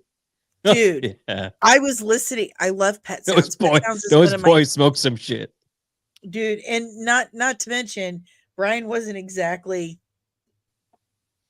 all together up there, and they gave him hallucinogens, and then you got good vibrations. So thank you. Yeah. I'm sorry, good vibrations. I mean, the layers of sounds in that song. No sane person, no sane sober person could have come up with that. So I'm grateful. There's always a touch of madness. Always a touch of madness and creative genius. So I'm okay with that. I'm okay with that. Which begs the question, how batshit crazy is Ryan Reynolds really? Like, how crazy is this man? He's so funny. He is so funny and so quick-witted, and it comes so naturally to him. Do you know where comedy really comes from? Like comedy, the real comedy, real humor, it comes from pain. You're coming up with things to make yourself feel better about whatever it is that you're dealing with. So it makes me wonder, did Ryan Reynolds have just a rough childhood in Canada, eh? Like, are there rough childhoods in Canada? Does that happen? Well, there definitely is now. Look at Justin Trudeau. Jesus Christ. He did say stop coming to Canada. Like Ryan Reynolds. He's like, Oh, no one's he's going like, listen, there. Americans, please stop saying you're going to move to Canada if this doesn't work out. Please. We barely let Canadians in anymore. Yeah, nobody And wants as to a go to Canada Canadian, I'm anymore. here to say I'm sorry, but stop coming to Canada. Mm. No, seriously, that guy's insane. Ryan Reynolds. You know, he was on video only a couple of weeks ago saying we never forced anybody to get the vaccine. We never forced. Oh, you're anybody talking about Trudeau. Which, by the way, is safe and effective, obviously, because I got 3 vaccines, 2 boosters, and only got COVID 4 times. So obviously, it's safe and effective. So make sure. And if you're following the CDC guidelines, just for the benefit of your YouTube channel, if you're following the CDC guidelines, then you're on your 12th vaccine by now. So well done. I've never gotten one. Not one. That is fake news. Danny got all of her shots, all of her boosters, and that's why she never got COVID. Never got COVID. Not once. Don't ask any questions. Just consume product and get excited for more product. Do you know who did get the vaccine and his boosters? Joe Biden. Mia's dad. Oh. Very healthy man. Very healthy. Worked for the government for 20 plus years. and now is perfectly in fine. pieces. Jesus Christ. Yeah. So if you want to go down a rabbit hole, either get an edible or a nice glass of whiskey. And I'm not allowed to drink that anymore. And go watch Jimmy Dore on Rumble. He couldn't upload it to YouTube. He actually says, I'm sorry, I will not watch Rumble, and here's why. My channel has been on Rumble for 2 years, and it's attached to my RSS feed. It's supposed to upload simultaneously with Spotify, YouTube, everything. It's not working. It's not worked for over a year. I have reached out to customer care support at Rumble multiple times. Not once has anyone so much as responded and acknowledged they got my message or anything. Rumble does not care. They will not fix it. They won't even respond to me to say, "Hey, I'm trying to use your platform. It's not working." They don't care. In fact, I've posted videos of my dog and people have disliked it. So, I don't know how anyone could dislike anything with Tiny involved in it. That's just psychopathic behavior to me. But Rumble, I've tried to use Rumble and I told them I have a problem. This is not working. Your platform there's something broken, and no one would even respond to me. So I won't even watch anything on there because I don't want to support them. I just don't want to support them. Okay, well, you can decide for yourself whether or not you want to really trust Dr. David Martin. But the people who are attacking him are the very people who it turned out were lying about a lot of things. Mm-hmm. So I don't really know what his motivation would be to just come out there with some crazy nonsense. And he does have a good track record. But Dr. David Martin, 12 days ago on the Jimmy Dore Show, only on Rumble, you'll get mad. You'll get real mad. You know what? None of that stuff surprises me anymore because I don't believe anything anymore. What that is a side effect of that's a side effect of what's gone on. Like, how can you? My grandmother worked in intelligence. Yeah. Thank you, Tabitha. I'm so glad somebody said something because we're supposed to be talking about Deadpool Wolverine. So I did Deadpool Wolverine makeup, and I'm very proud of it. Thank you very much. I appreciate it. What is the next topic? Because I will just go off on like Rachel Maddow's deranged conspiracy theorist. But before we move on, and it's only been one topic that we just keep getting in the weeds on. But my grandmother worked in intelligence. This is why I can't lie, because this old lady was trained to read body language and she ran lie detectors and all that stuff. It's impossible for me to lie because she always figured me out. But she taught me that they can literally fake everything. Not anything, everything. They can fake everything. So if you didn't see it, taste it, touch it, smell it, feel it for yourself, don't believe it. Do not believe it because they fake everything. Especially if it's another country. It's all 100% dependent upon what they want you to believe. We only know what they want us to know. Yeah. And once you realize that, it doesn't matter. You need to take care of you and your family. That's it. Take care of you and your family. That's all that matters. The only thing that really matters is what's going on inside your front door. Period. You are in no position to tell anyone else what to do. No one else is in any position to tell you what to do with your life. God gave you this life. You, no one else. You do what you need to do with it. And that's all I have to say about that. But Deadpool Wolverine, I think it looks really good. I think it looks really good. And I'm very, very excited. It's been a very long time since I was this excited to see a movie in the theater. Since I could convince Dave to go with me to see a movie in the theater. I would say I'm more get free tickets for. The last time I was excited about a film was Oppenheimer. Really? You and I actually differ slightly on some movies. And Oppenheimer just, it insists upon itself. I don't agree. I think it's an amazing It film. just kept going. And I'm like, okay, do we really need to see? And look, I love Florence Pugh. Okay, that's my girlfriend. Pew pew. In my opinion, love her. But did we need to see all that? Like, was it absolutely necessary to the storytelling? Yes, it was. Okay, why did I even ask you? No, it was deeply uncomfortable, actually, which I think was the point. He wanted it to be an uncomfortable scene, which is why it played out that way, I think. The sex was supposed to be uncomfortable? No, the scene was supposed to be uncomfortable for us. Those Okay, it two felt like together in that way. It was okay. I mean, it was well done. Let me put that. It was well done. But I got bored after a while, and maybe that's just a me problem, and that's fine. I don't have to like everything. You really liked Civil War. You absolutely loved Civil War. I didn't love it. I did like it, though. I felt like it was missing a lot, and it left too many like open holes for me. I especially didn't care for the scene where Mr. Kirsten Dunst asks the girl, "Why is it called the Show Me State?" When she said, "I'm from Missouri." He's like, "Oh, why do they call it the Show Me State?" Listen to me. Listen well. It is a knee-jerk muscle reflex reaction to instantly say, "Because you got to show me." I don't, if they're holding a gun to your head, any Missourian would instantly say, "Because you got to show me." That's like instant. And she's like, "I don't know." Shoot her. She's not from Missouri. Like, that would have been totally justified, in my opinion. She's lying to you. She's lying. But no, that wasn't just that the thing that set me off. That I didn't really care for it all that much. It just you they didn't give us a reason to care.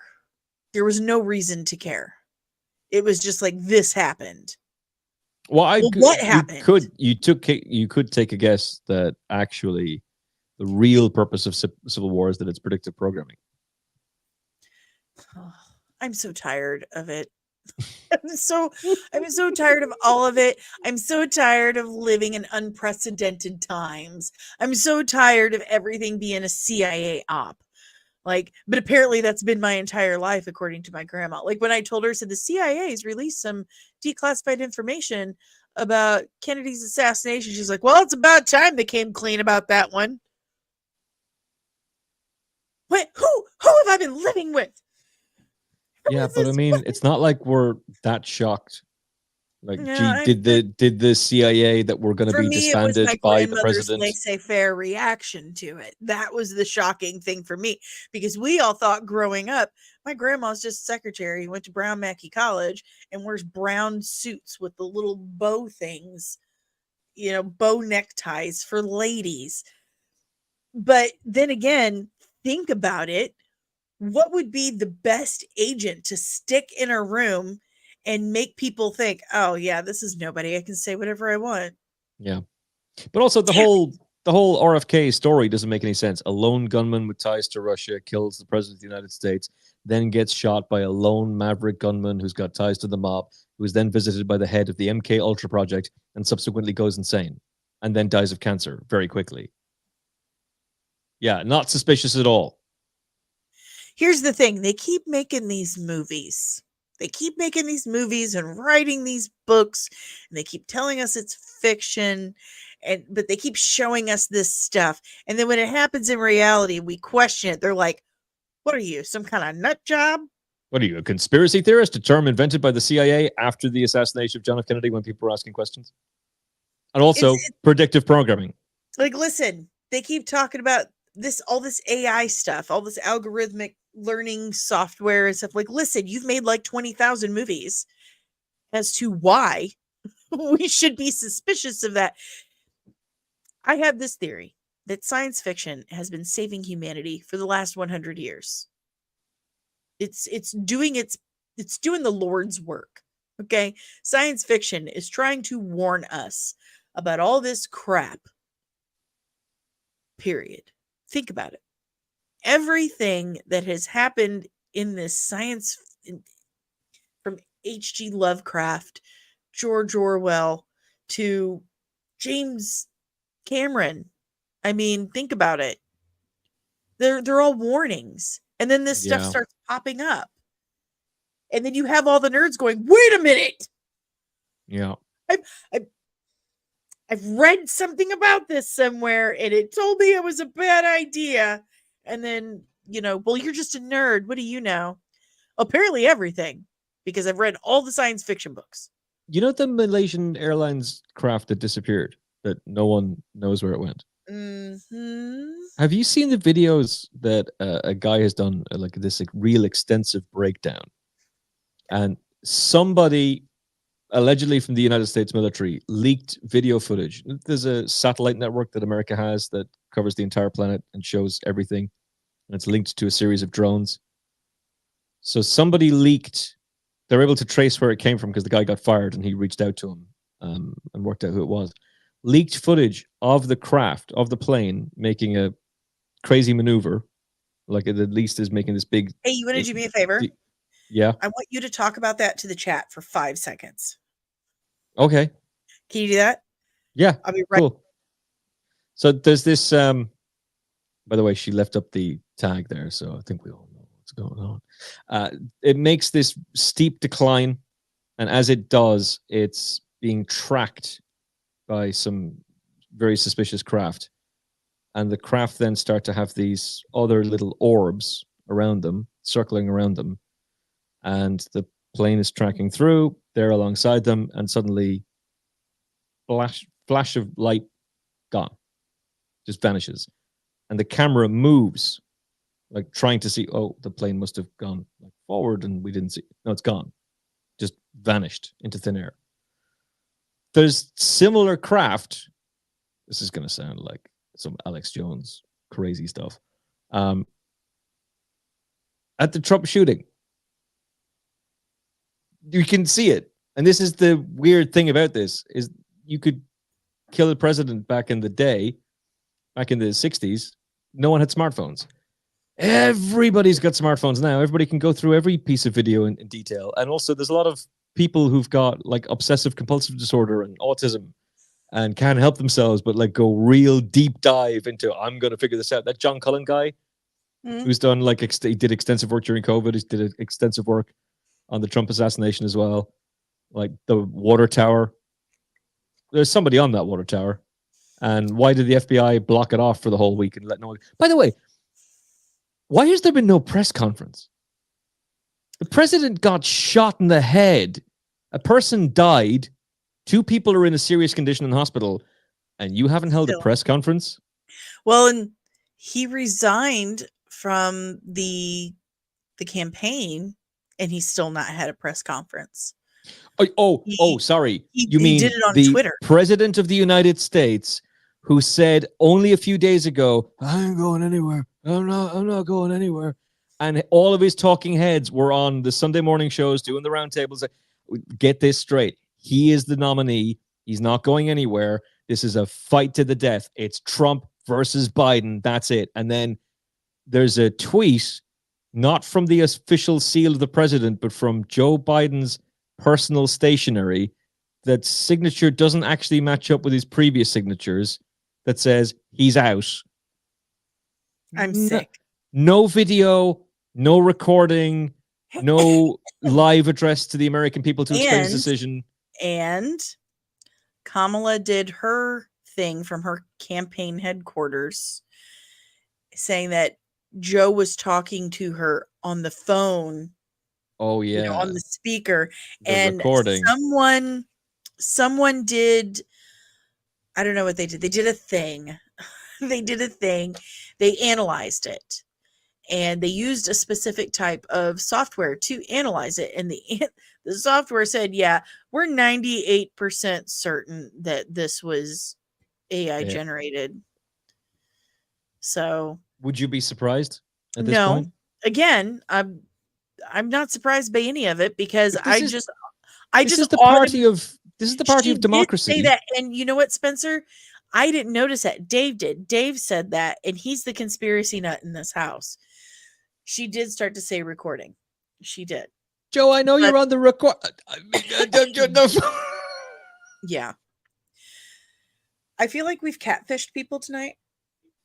Yeah, but I kind of feel good about it, though. Okay with it. You do this feel is good. they are the party of democracy, though. Like, democracy's on the ballot. Here's the thing. And now you're to get on board for, like, Joe Biden gets 14 million votes from the Democrats to be the nominee, and now he's out, replaced by someone who nobody voted for, and everyone's just supposed to go, yeah, this is great. They've circumvented democracy, the democracy that they're saying they're trying to save. And here's the thing. I hate to burst everyone's fun bubbles, but we don't live in a democracy. Oh no, democracy was stolen decades ago. The United States of America has never been a democracy. We're a democratic republic. Yeah, republic. A democratic republic. And at this point, I'm just to the point where I'm just an anarchist. And I know a lot of people hear that as a dirty word, but no, tear it all down. Anarchy just means no leader. What's up, Shmoo? Dave's here. Yeah, what up, Dave? Dave would like to give his 2 cents. Oh, let's go. Look at, he's so handsome. When they say their democracy is at stake, the only democracy that exists in America is in Congress and the Senate. That is the democracy they want to protect because that's what gives them power. We're a republic. That's the only place you find a democracy. So they're using doublespeak when they say that. When they say our democracy is at stake, their power is at stake because we're getting wise to this crap they're doing. So yeah, that's the democracy they're trying to protect. Doesn't he have an amazing radio voice? I was just going to say, why doesn't Dave do more stuff? He had a podcast called What We Were Just Talking About It, and you can find it on Spotify. And he talks a lot about this. It's been years since they've uploaded new episodes, but on Spotify, What Were We Just Talking About? It's him and his sister. He has an amazing voice. I love fantastic it. Voice. Butter. It's like butter. You should hear him sing. It's like butter. But he's right, though. He is right, and he's also right about the double speak. Like, that's really duplicitous to not say republic. Read George Orwell. Yeah, to not say republic, to constantly be on about our democracy's at stake. Our democracy. If you say it enough, maybe people will buy into it. It's manipulative, but it's also delusion. It's crazy how many. You know how the QAnon was like the big thing, and the right wingers were all insane. Look at Blueanon. Look at the Dems now. It's the same. They are insane people. You know how girls, ladies, I'm talking to the ladies in the room. You know how you had that one boyfriend who was always like, "You're cheating on me. What's his name? Let me see your phone." That's the Democrats. Yeah. Because he was the one cheating on you the whole time. It was Projection. A guilty conscience. It was guilty conscience. So that's, well, and I don't even like saying that's the Democrats because it makes it sound like I'm on a side, but I'm not. I'm on my side. See, I can say it because I'm Irish. I don't care whether you vote Libertarian, Republican, Democrat. It's all, you should see the politics we have. I mean, my God. Oh, welcome. Is it Mattia? Am I saying that correctly? Oh, no, don't, no spoilers. No spoilers. He says, "Hello, I'm new here. I'm Italian and I watched Deadpool Wolverine. It's very, very funny. Sorry for your English was way. Your English is great. Your English is amazing. It's far better than 90% of the people that live in my area. So congratulations on that one. That was fantastic. And thank you for popping in and saying Deadpool Wolverine. Reviews are good, by the way. For another 20 minutes, Emmet and I have completely forgot about what we're supposed to be talking about. I'm looking forward to it. I got to bounce in a second. So do you even know the topic for us? No, that's really it. That we were supposed to be talking about Deadpool Wolverine this whole time and what we expect and what we know and what we I got a question for you.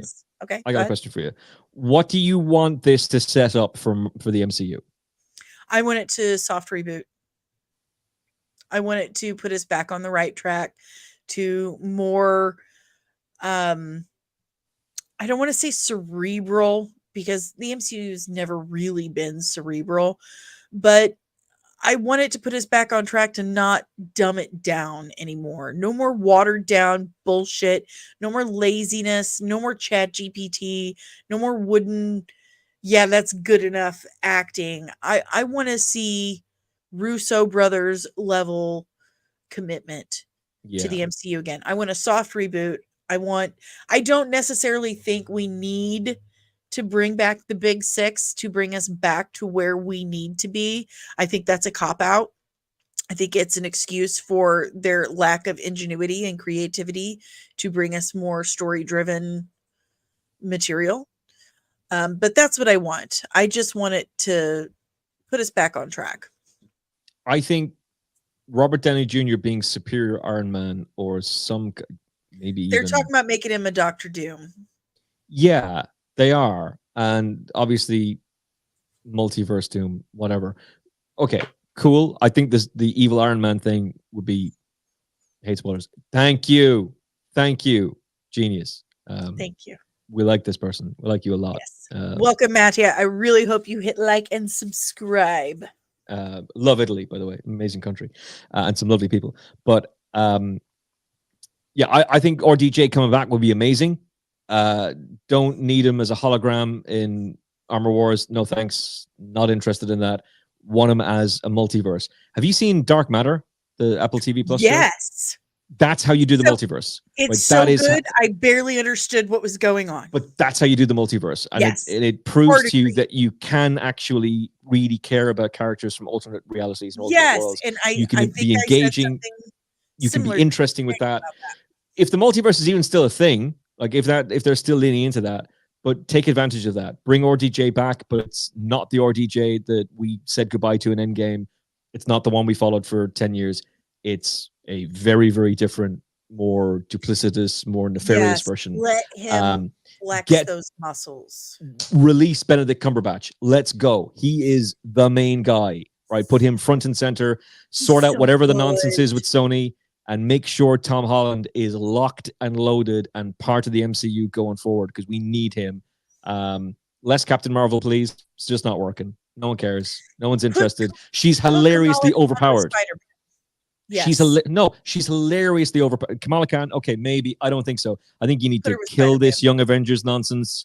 Nobody cares about the Young Avengers. Nobody does. You want Doctor Strange. You want Spider-Man. You want an actual Black Panther. Black Panther is a phenomenal character. He's also a character of real, genuine cultural significance. How dare you take that character away? What happened to Chadwick Boseman is horrific. A brilliant actor. I love that film. I cried when I learned he died. Cancer is something that deeply affects me. But you need Black Panther back.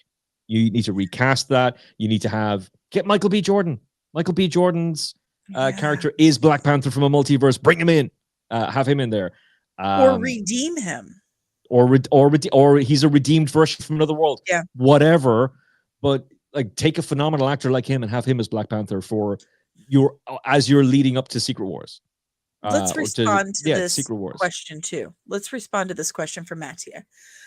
Do we think a Spider-Man 4 directed by Sam Raimi is possible? I do. I do too. I think they're going to do that.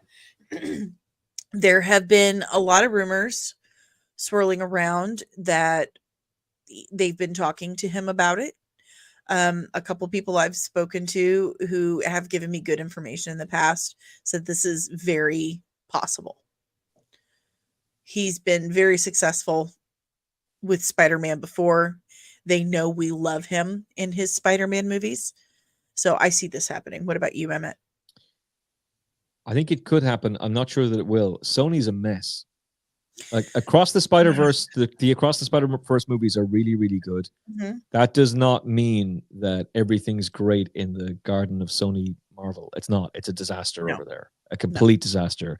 And Amy Pascal can throw all the sandwiches at Kevin Feige she wants. She needs Kevin Feige.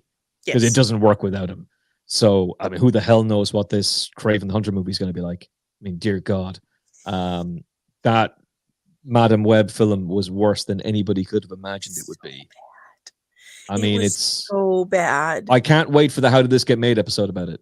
Like, But that's the only thing that's interesting about it. Like, just let Paul Scheer, Jason Mantzoukas, and Diane Raphael go nuts, You know, and have fun with it, because it's I terrible. just have this vision of the chick who edited that film, and she's getting to the scene where, you know, what is her name? Dakota Johnson is doing CPR on that person on the street, and the boom mic is right there. Oh and my the editor's God. like, the editor is editing this film, and she's like, you know what? There's no other good shots. There's nothing else I can use, but this is the least of this movie's concerns. Like, you know this what? is the Fuck least it. of this Just leave movie's- right. Just leave it in. Leave it in. I'm leaving it in, dude. And here, Ro finally shows up. He's missed yo, you Ro. saying. He's missed you saying film like 20,000 times. Film. There you go. It's a terrible film. But I would be genuinely worried about Sam Raimi making a Spider-Man movie with this Sony regime. I would be excited about it. If it's a Marvel Studios one, then that's a different story. Now you're talking about Tobey Maguire and him coming back together. Or it's him directing Tom Holland, which would be pretty cool. That'd be pretty interesting. Well, there was a lot of talk about, I know that almost every director in Hollywood was mentioned for Secret Wars, but there was a lot of talk that he was going to get it. Yes, there was. I would let him do Doctor Strange 4. Sorry, Doctor Strange 3. I would let him do more Doctor Strange. That seems more in his wheelhouse. Yeah, I mean, he did the great horror with the elements. Spider-Man movies. Yeah, let's go. Yeah, I'm here for it. Sam Raimi, great question, Matthew. That was a really good question. Yeah, but they need to sort out the Black Panther situation. Like, you need an actual Black Panther. And from what I'm hearing, that's they're recasting. They're bringing in. I think they're aging up. Did you hear Feige say during the week, not all of the characters from Phase 4 are moving forward? Yes, that's okay. Because yes, Deadpool and Wolverine is going to cull the herd. Good. It's going to cull the herd. We are going to have a soft reboot. And oh no, Captain Marvel's dead. Oh no, what a shame. Real crank. It's fine. Yeah, there's a lot that needs to be cleared out. I was not a fan of the Marvels myself. I know a lot of people terrible. Were. It was not great. No one was. No one was. Bro liked it. No, you didn't, Ro. Yes. I think you're doing that to just wind up Danny. You didn't like that film. No, he liked it. Sorry, I can't say that. I can't say that. His exact words were, I didn't see what the big fuss was about. It wasn't that bad. I said, look, first of all, for me, it's not exactly a ringing endorsement. Look, he's enjoying this. Yeah, entertainment's subjective. It's not my place to tell anybody whether they like something or not. Correct, but to me, as a writer, it felt like a lot of stuff was cut out and it was noticeable. There were a lot of Danny. We've talked about this before. That film should have been. She committed a genocide. Why were you not upset about that? She committed a genocide. Why were you not upset about that? And she wasn't sorry about it. And Kamala Khan finds out about it and goes, "Oh my God, you are not the hero I thought you were," and realizes never meet heroes, kids. She shouldn't be looking up to this person and trying to emulate her. She needs to forge her own path, and that's what she goes to do. Like, when she sees her giving up on trying to save the Skrulls, like, nah, we can't save. Nah, fuck them. They're gonna die. Get in the ship. That's where she goes, "Oh no, you're not the person I thought you were," and then learns to be her own hero. They could have worked with. They could have worked with her being personally, like, internally torn up about the galactic genocide she committed, whether it was accident or not. Oh, she lived on that planet for years. She knew exactly what would happen if she took out the Supreme Intelligence. Right. So here you've done this horrible thing. How is that not tearing you up inside? And then there's Monica dealing with this, Monica dealing with her own issues, getting her abilities and losing her mother, and her Auntie Carol was not there. And then there's Kamala, who meets her hero, and she is absolutely not how she expected her to be. Could have really leaned. That's storytelling right there. There's an emotional draw right there. And they just, nah. Danny, Monica was disgusted at Captain Marvel, and this was referenced kind of subtly, but it is referenced in WandaVision. Oh, I think Wanda would have taken him, actually. I think Wanda had Yeah, more, and is more she powerful made that one. face like, Why does she hate her? She hates her because she abandoned them. She didn't go see her mother. She said she was coming back, and then her mother died of cancer, and she died of cancer while she was blipped away. But no, it's okay because they mind meld, and she discovers that, oh, during the blip, she actually was back on Earth and spent time with her mother, but just it's didn't just bother lazy. telling Monica. It's just What a lazy load of writing. absolute nonsense. just It's like, lazy. oh, we can't have people hate Captain Marvel. Look, people already didn't like Captain Marvel, and now everybody knows you were buying out cinemas. Like Disney were doing that. They were buying out cinemas. Thursday in some locations. Yeah, well, Mattia asked, he said, where are you from? Deadpool 3 comes out Friday in America. Yes. I'm but Ireland. We also, yeah, he's Ireland. He's Ireland. We also have preview here, and I'm going to the preview night, actually preview afternoon. I'm going to like 3 in the afternoon to see it on Thursday, and I'm Thursday. So I might be able to beat you to it, actually, because there is a preview on Thursday evening here. So you will see it before me because you're 6 hours ahead. I don't think I'm going to get to go on Thursday, though. I'm too busy. I win. Yeah, I think you'll beat me. I think you'll get Will has a really awesome suggestion, and I would pay money to see this too. I want to see her get hospitalized by Rogue to get the Marvel powers she has in the animated show. In fact, so what the animated show did? Okay, so and that's in the comics too. And this is in the comics too. This is how Rogue gets her super strength and ability to fly. She holds on to Miss Marvel too long, or who was Carol at the time. She holds on to Carol Danvers too long and absorbs too much of her energy, or whatever you want to call it, and it puts like Carol Wanda in Multiverse of Madness with the other Captain Marvel. Well, Wanda absorbs her power. Sorta. Before killing her. It puts Carol in a coma for a long time. Oh, what a shame. Yeah, do that. Yeah, too bad. Feige, do it. Puts her in a coma for a super long time, and that's how Rogue permanently gets the super strength and ability to fly. So I would absolutely love to see that. Nobody should have power. It's way too. She's hilariously OP. Look, Franklin Richards is Reed Richards and Sue Storm's son, and he was so powerful. He was beyond Omega level powerful in the comics that Marvel had to retire him as a character because it was too easy for him to come in and solve problems. Danny, Thanos needed the Power Stone to beat Captain Marvel, and he didn't even beat her. He just punched her away. Yeah, that's not fun. There's nothing cool about that. It's the Franklin Richards problem. You're too overpowered. You're too OP'd. So you just gotta get shot of her. If they did that to Franklin, if they had to retire him and then nerf him in the comics, then why would you think it would work in the movies? Oh, they don't. You know what's happening? The Captain Marvel stands are coming in and taking out Danny. They don't want her. They don't want her telling the truth, dropping truth bombs about how everybody hates that character. Well, hopefully Deadpool Wolverine goes in, does a nice soft reboot, and nerfs the overpowered characters, and we can get back to storytelling, like actual storytelling. I don't want to go just to see fireworks. You know, I feel like that's what it is. It's just they're just shooting off fireworks. They're making it big and sparkly, and they're not worried about telling a story. Yeah, it doesn't need to be. These films weren't $200 million movies. That's not what it was. Like Endgame's a $200 million movie. Infinity War is that because it's and epic is and that scale. Not insane? Endgame is a $200 million movie. And the Love and Thunder is the Acolyte is just. The Acolyte had the same budget as Endgame. Well, a couple of million less, but like still, I get your point. But. And that's not marketing, by the way. That's got nothing to do with marketing. This is just production. 200 million. Yeah. Love and Thunder was $250 million.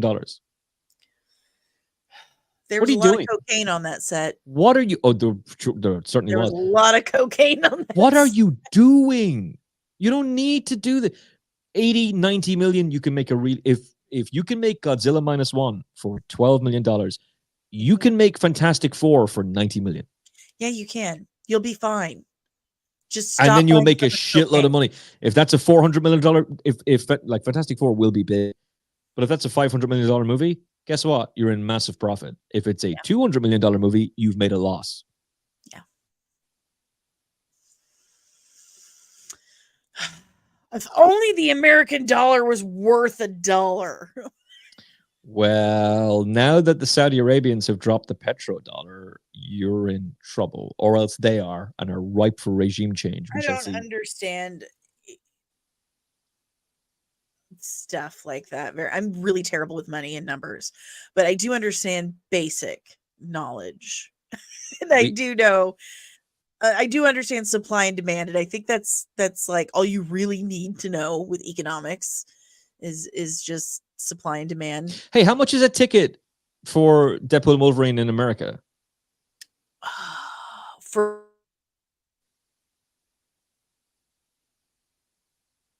paid like $10 a piece. Okay, it's about 15 quid here. So the box office breakdown in America is the studio gets what, between 60 and 40%. Sorry, 60 and is it between 60 and 70%? You get the I think it's Hollywood 60%. Okay, so that's not the case in Europe and the rest of the world. It's between 40 and 20%. They get this. The cinemas keep the vast majority of it. So that's why this film doesn't need to crack $1 billion, because whatever the global box office is, you kind of have to divide it by half. Yeah, that's what they really make then, after the cinemas get their share. Well, if they don't knock they're killing movie theaters. At least here they are. They're really killing them because the movie only stays in the theaters for like a couple of weeks, and then it goes straight to streaming. Yeah, The Bike Riders just came out on streaming today. It's a good movie. That's a good movie. I haven't seen it yet, but now that it's available on streaming, and their Midwestern accents are pretty great. I have to say, like Jodie Comer sounds so much like so many people I know here. Like she did amazing. All right, Fargo. Really good. Yeah, even all right, Fargo. Even the sayings that she has, the little sayings are pretty Midwestern. Okay, what are your top 5 cameos that you are hoping for in this film? Okay. And then let's wrap. Yes, definitely. And I just broke a nail. Top 5 cameos. I really do want to see Chris Evans as not that you know about that you're hoping for. Well, it's really hard, okay? Because that was really Midwestern. I was like, okay. I really hope that my sources are right about Chris Evans being Human Torch. I want to see that. I want to see old X-Men. I want to see James Marsden as Cyclops, and I want to see him as actual Cyclops. Yeah, not the douchebag. Yeah, soy boy, whatever you want to call him. Give us the legit, real X-Men 97 Cyclops. Listen, Linda. Cyclops is basically Captain America with concussive blasts coming out of his eyeballs. That's who Cyclops is. Cyclops is hot, and I want him to be hot. So just make him this alpha hot guy with concussive blasts coming out of his eyes. So I would like to see that.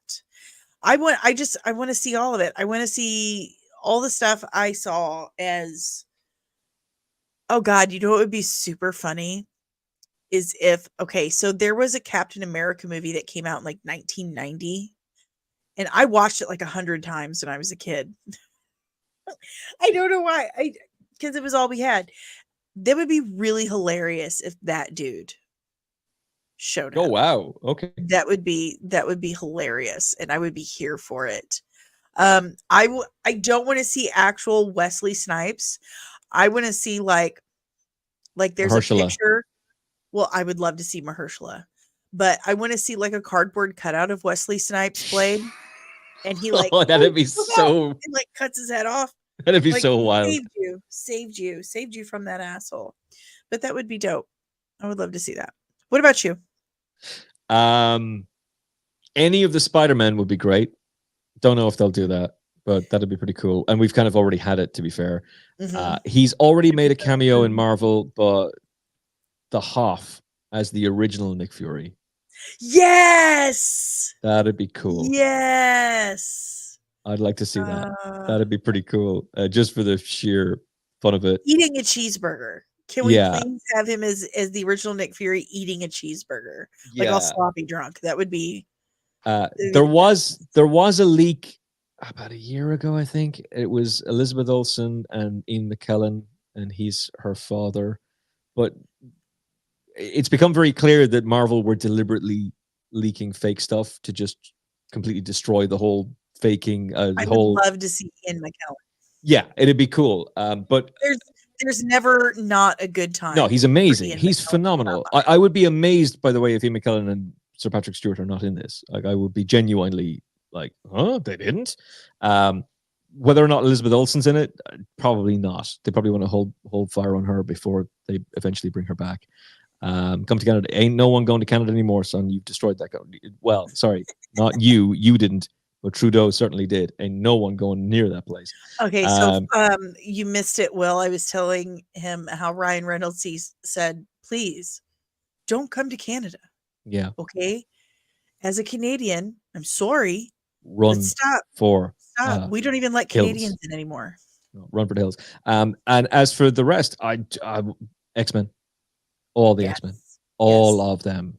Yes. They don't seem to be doing anything with the first class cast, which is kind of a bit disappointing. Like Fassbender would be amazing. Come on, James McAvoy. You have to say you love Michael Fassbender. You have to. Yeah, obviously he's Irish, but McAvoy's incredible. But they're both amazing. So he's amazing. Like, it'd be cool to see them. Dune. Everyone watched Children of Dune, the sci-fi series, the sci-fi mini series that came out like 2003. That was his first for it. I have it on DVD. I really should rip it and share it with the world, do the Lord's work. But James McAvoy as Leto II. He was in the British version of Shameless. The original version. Yes, he was. That's right. Yeah, he's a fantastic actor. Right. He is. But if the like that version of the X-Men are in it, but the old school X-Men. Yes. Like the old school. And they get to meet and shake hands and have a party. That would be nice. Get them all in there. Get all of them in there. Let's go. Get them all in there. All right. Let's. Oh, and Hulk. But actual Eric Hulk. Bana. Real Hulk. Eric Bana's Hulk would be pretty. How dope would it be if it was Savage Hulk, but it was Eric Bana doing it? Like, fuck you, Mark Ruffalo. Would be amazing. And I loved Mark Ruffalo. I loved Mark Ruffalo. Norton. And Edward Norton. Both of them. I don't think Edward Norton will ever work with Marvel again, but it'd be pretty cool. And Lou Ferrigno. And Lou Ferrigno. Like all of the Hulks except Mark Ruffalo. That would be hilarious. That would be hilarious. Like Feige's cover story can be, oh, we couldn't trust him, he'd spoil it. Like, oh, it's like shade. Yeah. All right. Oh, and maybe he can turn up in the Star Wars universe, kill Rey, kill off all of the, like, if he's going to take out all of the Fox stuff, like, kill Rey, kill that entire sequel trilogy. It never happened. And Luke Skywalker wakes up going, oh, I have now seen the path that we should not take. Oh, we're gonna and now I can prevent it. Yeah. We're gonna Who Shot JR? Yeah, it's like coming out of the shower. Hey, baby, what's going on? Sorry, Mara. Bobby Ewing emerging from the shower. It was all a dream. Oh my gosh. All right.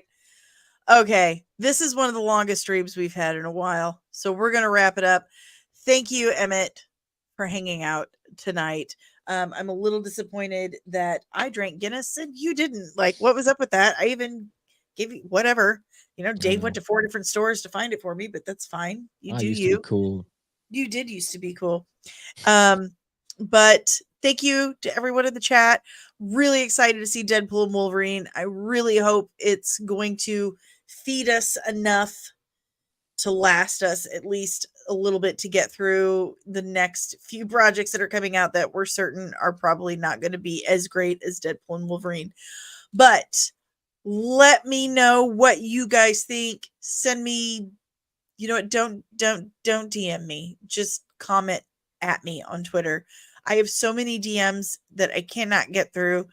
It stresses me out because I'm the type of person that can't stand any notification alerts. You know, the little icons that say 1, 2, whatever, a million. But I have private messages on Facebook, Instagram, and Twitter out my wazoo, and I cannot keep up with them. So please don't DM me about Deadpool Wolverine because I'll probably never get to it. But definitely at me on Twitter. Let me know what you think. Next week, I'm going to come back and talk about what I thought of the movie. Until then, nerds, I've been Danny. He's been Emmett, and you've been awesome. Make sure you check under your bed tonight because Disney and Kathleen Kennedy are gonna get you.